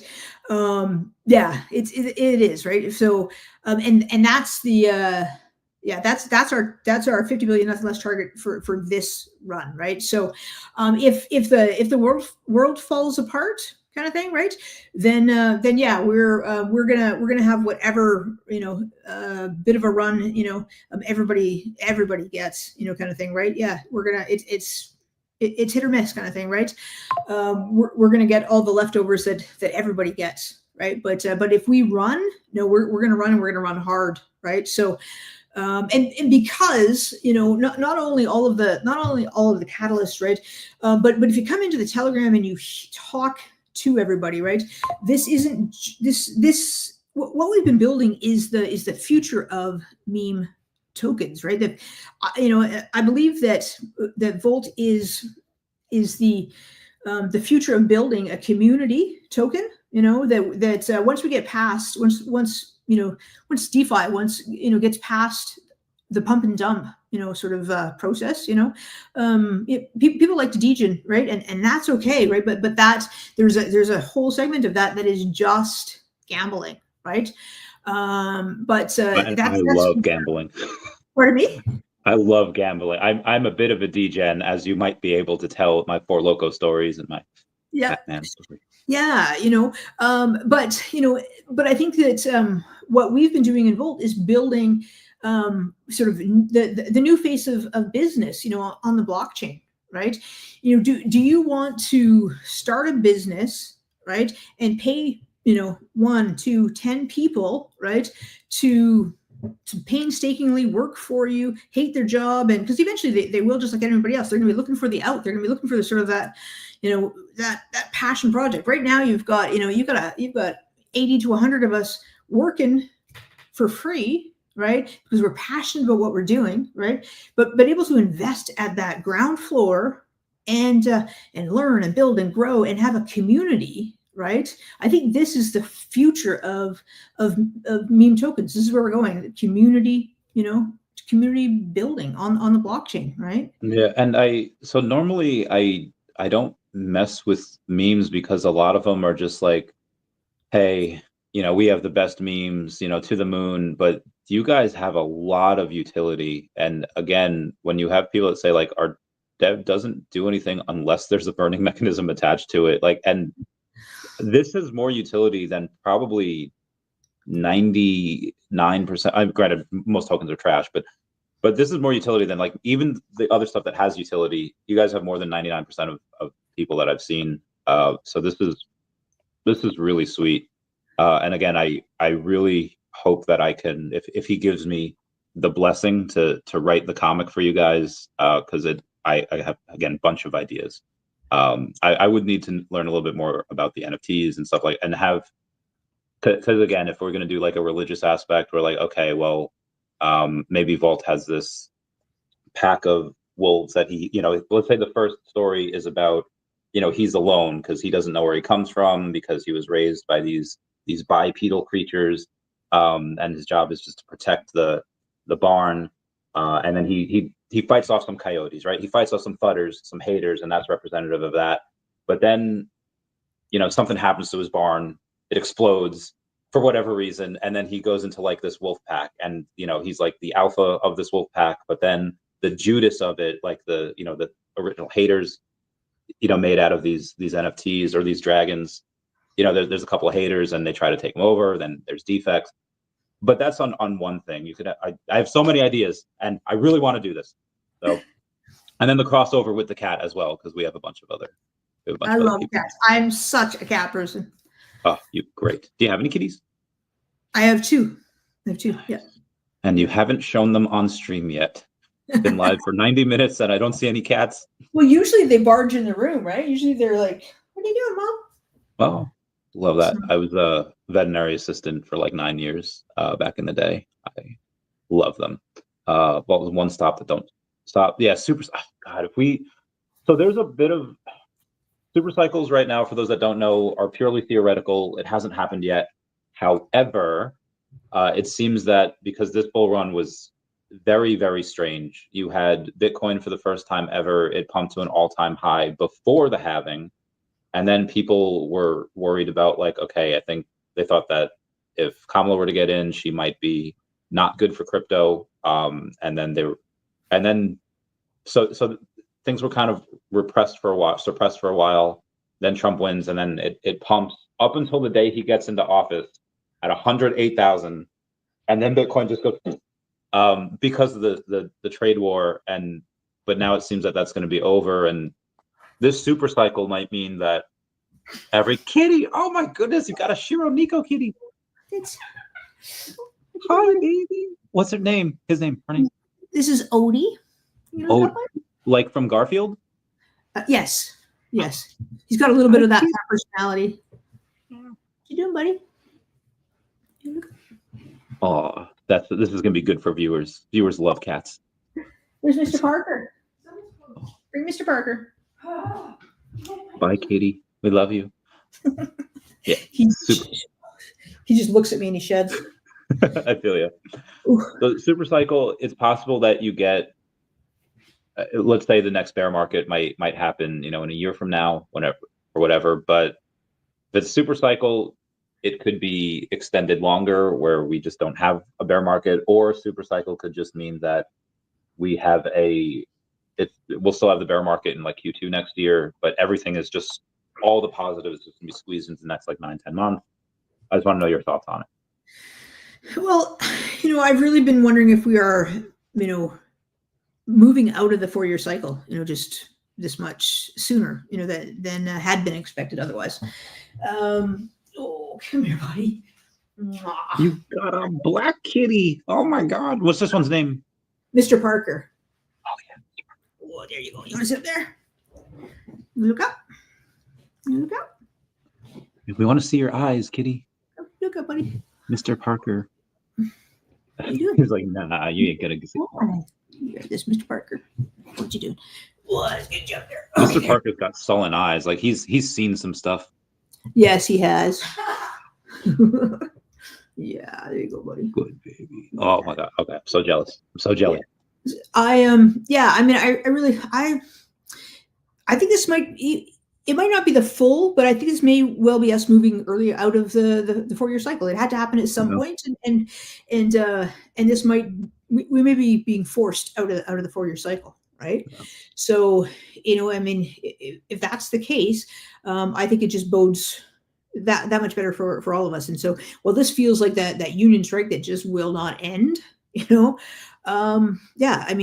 long-term benefits, I think it's going to be slower to come for everybody. That might mean that this takes even longer for this year, to come. We may be looking later into the summer, for things to start. Yeah. Right. But that also, if this is us transitioning more out of the 4-year cycle, then that means that the benefits will be that much bigger, on the other end as well. Right. Yeah. We've talked about 50 billion, nothing less, the potentials on that upside. And again, because like we've got our deflationary mechanisms, right? Like we really want to work with other communities to understand how this microburn works. It's not just because we're going to get the 0.25% on the back end when people burn, but it's because like everything that Voltoshi puts out there is to help the DeFi space become better, more solid, is stable, right? To use mechanisms that work, right? And he's been trying to build, the people's token and to give everyday people like us a chance to change our lives, right? So, if we're using these mechanisms, right, it's about grabbing that larger part of the market share for everyday people, right? So, yeah, I mean, what on the surface looks like 50 billion, right? We could reach that at 27 billion, right? We could reach our price at 27 billion, which means in theory, we could double that if we were to reach, a 50 billion market cap, right? So it might take until the end of 26, who knows, right? If this is a really seriously delayed, bull run that we're really doing a full super cycle heading out of the 4-year cycle, right? Yeah, I mean, there's really a few different scenarios. So first off, shout out to Crypto Fire, whose mama cat just had 6 baby kitties on Saturday. That's adorable. I imagine one is going to be named Vault or Kitty Vault, something like that. However, so just to have people kind of go, let's do the math on it. $13 million market cap is already pretty successful.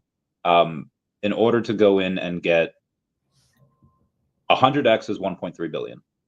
And that's pretty nice already. And obviously in the bull market, you're going to have a couple of shit coins that'll rise too, because people throw money anywhere. But that rising tide raises all ships. And after that, cream does rise to the top.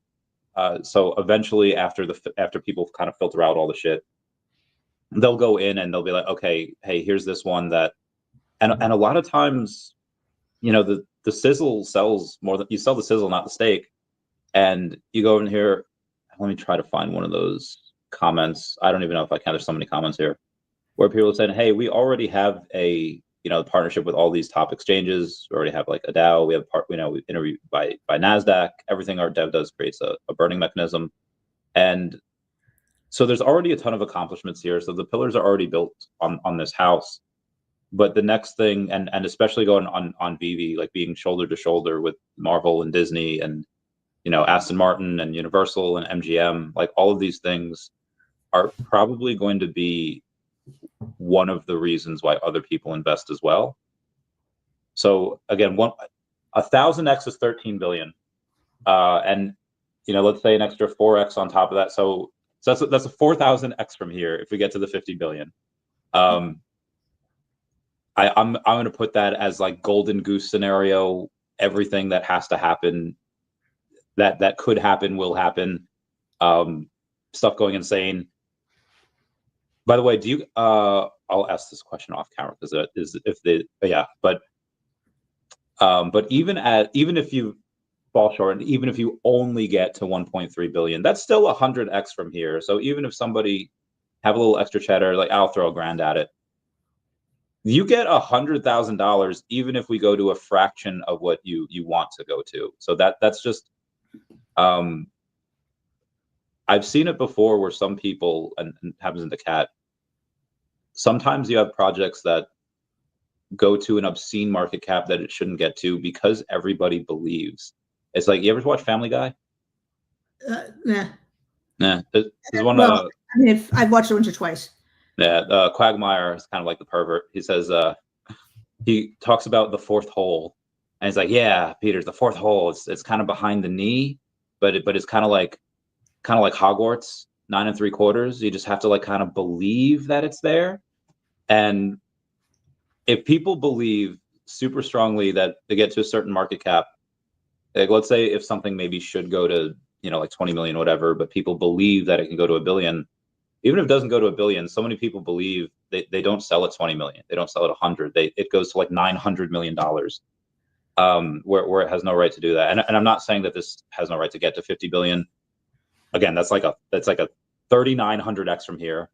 But as long as people believe, it could kind of do whatever it can. And again, I don't think Doge has any reason for it to have the market cap it has right now. But it does, like a lot because of Elon. It's one of the first, but with a lot more utility than what Doge has. I don't see any reason why this can't do even like a 10 to 100x, where even still, and I was just using $1,000. If it gets to 13 billion, that's 1,000x. Even I'm just playing with the numbers here. That's a lot of money. What do you have as far as profit taking? Is it like, hey, I'll do like take out 1% here and I'll take out 5% here, or is it just like, no profits until 50 billion? Well, personally, what do you think? I will take out, at each point I will take out sort of, what I've put in. That'll be the first kind of thing that I'll do. I've sort of calculated it as, scenario based on, whether I think, the world's blowing up, right? I've got scenarios, planned for, world blowing up, right? Moving into, proper bull run. It looks like we're heading into cycle. Looks like, we're reverting back to, back to the original, world fuckery kind of thing, right? So, the goal for me really is just to sort of take out what I've put in, right? And, at a point where I am not, detracting, where it kind of looks like my bag isn't detracting at all. That's kind of my first goal, right? Because if I do that, then I will feel comfortable just kind of letting things ride as long as it looks like we're progressing, right? So then I've got my markers where, okay, I can start to, my next goal there is to start, okay, because I'm planning to leave Canada, right? I'm packing up and I'm leaving, going to become a Canadian non-resident, right? And go. So that's my next marker. That's my aim. Okay, it looks like I can take out that amount. It's going to have me feeling safe and comfortable doing that, and it's not gonna make much of an impact on my bag. That's my next goal, right? After that, and then just continuing to, okay, it looks like I can, I'll take some profit here. I've got it sort of turned out a little bit. We kind of work on what we call sort of the apple tree. Right, that you are, when you want you feel like an apple, you don't cut down the whole damn tree, kind of thing, right? So, so figure out for you, what are the right apples, for you. That's a good point. Yeah, so I've, what I've done is I've taken a look at that Multi-Shock supply shock sheet that I've given you, and sort of I've kind of broken it down as far as, hitting different supply shock, hitting sort of different market caps. And I've got an app that I can just sort of plug in with my particular bag, right? What it looks like if I don't touch anything until certain numbers, right? What does it look like? And if I pull things out, and then I've got it adjusted for if I do pull things out, what does it look like, so that I can calculate, those numbers, so that I can just sort of feel comfortable. Because if I'm feeling anxious, right, that's when you look at making mistakes, right? So if I've got sort of plan A, B, C, then I'll feel comfortable, and I can, then I can weather those storms too with the volatility that we're going to see. Because even as we're rising, we're going to be going, she's back. We're still going to be going up and down. Hi, meeting's over. I'm back. Sorry, guys. I felt bad. I felt bad. Yay. I wanted to come back. You should do that. No, I'm joking. Yeah, I know how stressful that is to have one meeting to another and then rush back here. So you deserve a good snack and a good nap after this. Yeah, I do. I've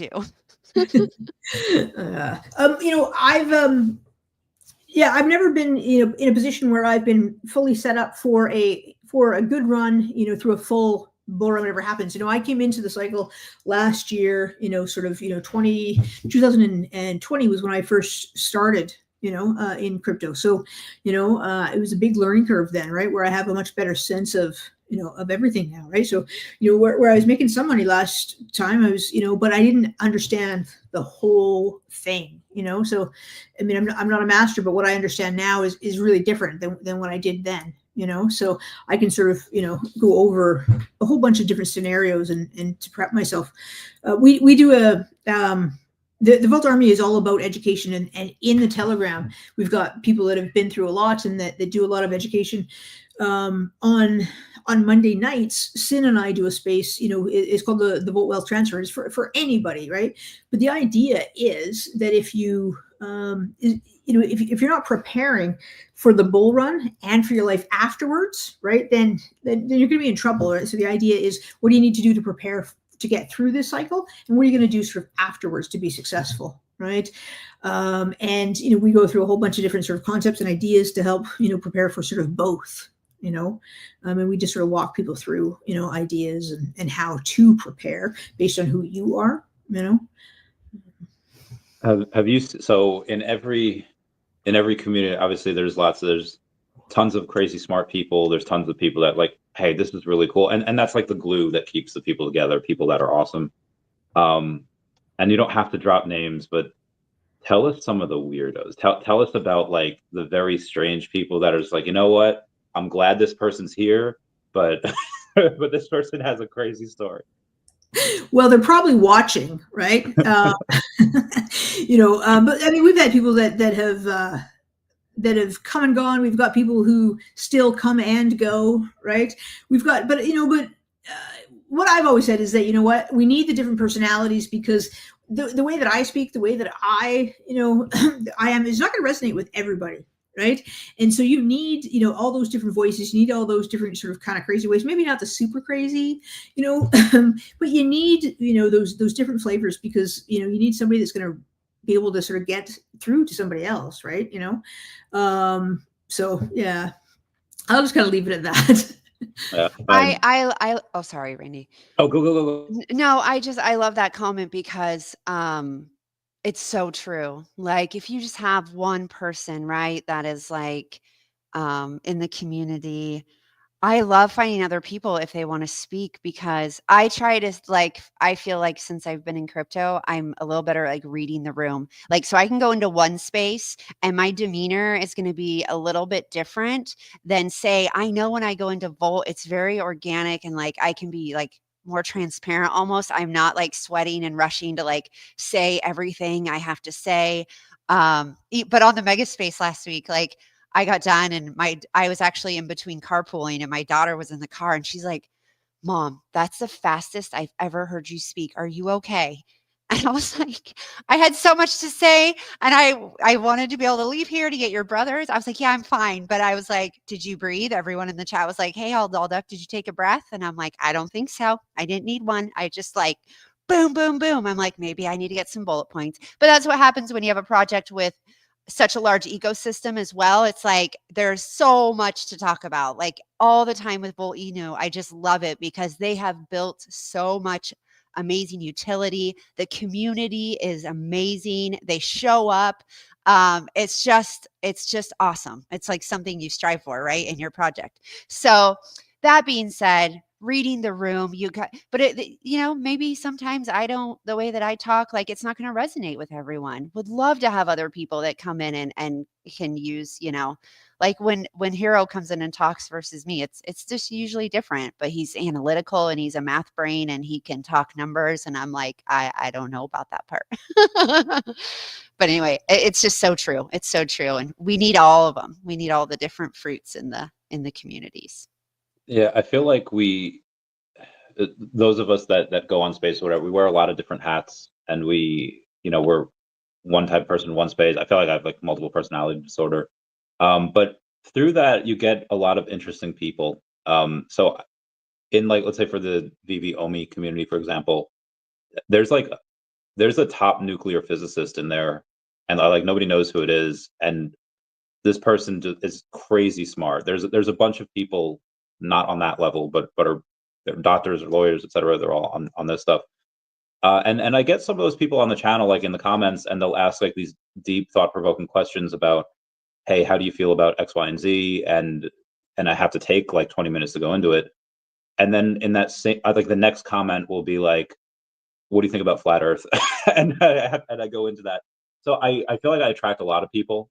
Granted, there's a lot of people that probably don't like me as well, but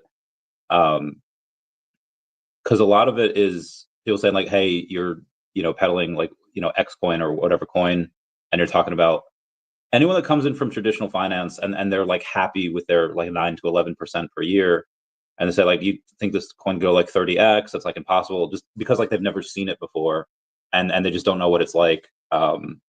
So yeah, there's a bunch of people like that as well. So obviously, when we're talking about a $50 billion market cap, and people are like, oh, that's insane, but when you have more utility in it, and it's been done before by other tokens similar to this, it's not outside the realm of possibility. And again, you have people that believe it. So fudge, man, it's crypto. I don't know, stuff like that happens. Question: any idea when Voltiflex goes live, and could you tell us about it? No, actually, and Voltoshi, he doesn't give dates because we know that just always disappoints people. And this market is kind of like it's there's nothing like it to actually stall, your delivery of things, right? So products are ready to go, and there are partnerships too. Some pretty significant partnerships too that are coming that people don't know about, right? But nothing's going to be said about them until it's time to actually drop them, right? So better to not promise something that you're not going to deliver, on the right time or date. So that makes sense. Yeah, you have a bunch of people that they don't like. It's not that they don't like timelines, but if in tech there's a lot of delays. Like I think Cybertruck was like, I think I pre-ordered that in 2020. It's like, yeah, it'll be out late 2021, and that didn't start delivering until like 2024. And that's a $1 trillion company. So yeah, I understand tech delays happen, but a lot of newer people, they see a date and then they don't hit on that date, and they feel like lied to, like the company lied, these are broken promises, and it's like they're just new, and they're all about their feels, they haven't regulated that emotion yet. But do they have is there like a roadmap, obviously like with no dates, but it's like, okay, we're going to try to do this first, and this and this and this, and where can we find that? Yes, there is a roadmap. It is you can click on that from the voltinu.in page. Okay. We're on stage 5. About half of it is checked off. I think there's 2 items on page or roadmap 4 that have not been checked off yet. And things like SparkBot, never hit the roadmap. Voltoshi thought of it and built it in 3 weeks, and then just dropped it. Right, so he's sort of got another roadmap that we know he's working off of. He has said for him that this is a 10-year project. Right, so we're 3.5 years in. Yeah, things that we do know are coming very soon. I don't know. I know All Up. I know you've heard of it. Is on-chain, right? The on-chain ramp that's coming very, very soon.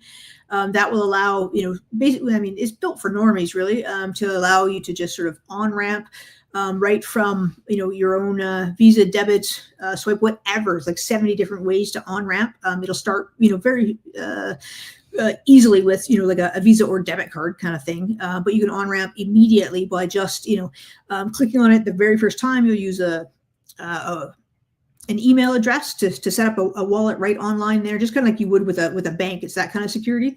I mean, you can buy any, you can buy Volt just within seconds after that.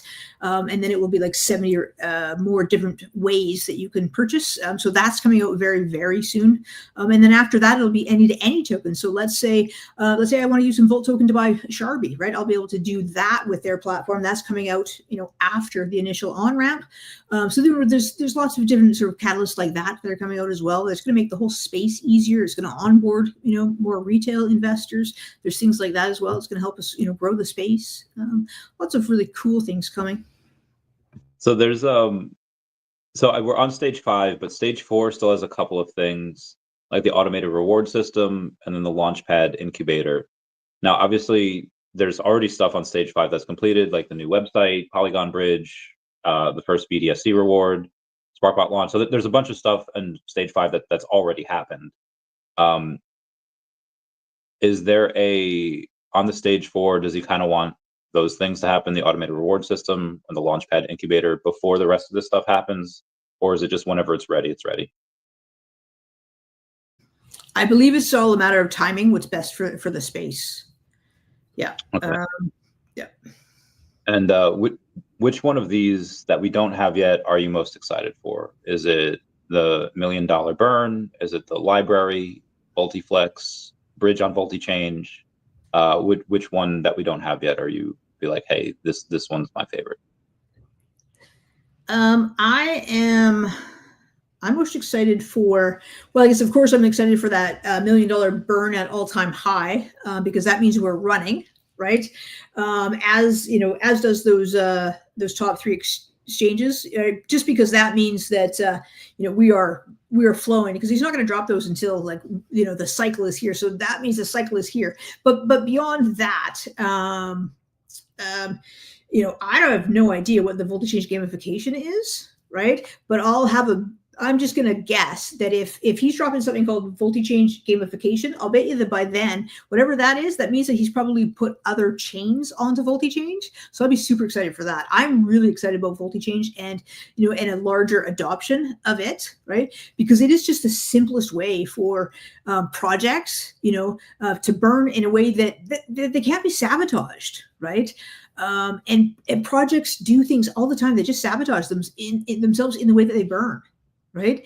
So whatever that voltage change gamification is, I'm excited for that, because it means other things have already been done. And so do you game in general? Do you have like a Switch, Xbox? That's something that you partake in? I suck. So I help promote games and organize things, but I suck at the actual gaming. I'm like target practice. Gotcha. I was gonna say, like, have you the beta testing for the 2 games that you guys are in? Have you tried that, or where can we go to try to be a beta tester? I've tried them. You can just dive into the games, go right into Bullet Rain. You can just, if you have an account, you can just go play it. Volti Island right now, there's some glitch, and so we have to wait until that's fixed, and then you can go in and again just download it. Yeah, both you can play for free. Okay, sweet. And if you go into the TG and say, hey, who wants to play? Because they're beta games, they don't have the same number of people. So, automatically playing. So just go in there and say, hey, who wants to play? And somebody will jump in with you if there isn't somebody already there. I bring it up because I'm a casual gamer, really, really casual. I like to play. So that's one of those things. And that'd be awesome. Well, we're also on 3 other games. We're characters in Polygunners. We're characters in Memes at War, and daCAT is too. It's awesome. Yeah, yeah. So, and I'm looking to actually try and set up some sort of a round robin tournament with the 4 different projects. So yeah, I mean, I'm better at that kind of stuff. So maybe get you involved in that. That would be sweet. So a lot of stuff we could do here. Is there any other plans to be on like another chain? Be like, hey, Base is one of the most like up and coming chains, or a lot of people talking about Sui. Is there any plans to be on anywhere else? I don't know. I think, I mean, again, Voltoshi's, he'll hold his cards, close. I think because it makes sense, I think that we will see voltage change expand, which means SparkBot would expand because it's the same thing, as far as that tech goes. I think it would probably expand to other chains, right? Although it hasn't been officially announced, I think that will come. But when you imagine that there are things like, on-chain coming that has the ability to literally have you buy one token with another token, right? Like literally, I'll be able to buy Sharby with my Volt token. Sharby will be able to buy Volt with her token. That's coming. So that might mitigate the need. Okay, that's a good point. It's a good point, especially if we have a card that turns stuff in there automatically. There's no need to be on any type of other type of chain. I just go to the store and I pay. Boom, done. Yeah. Good stuff. Yep. Okay. All right, we're right about 2 hours now. Sharby, what you got? Everything and nothing. I mean, like that old God, what's that song? Victoria Justice. All I want is everything. It's everything. Too much is no.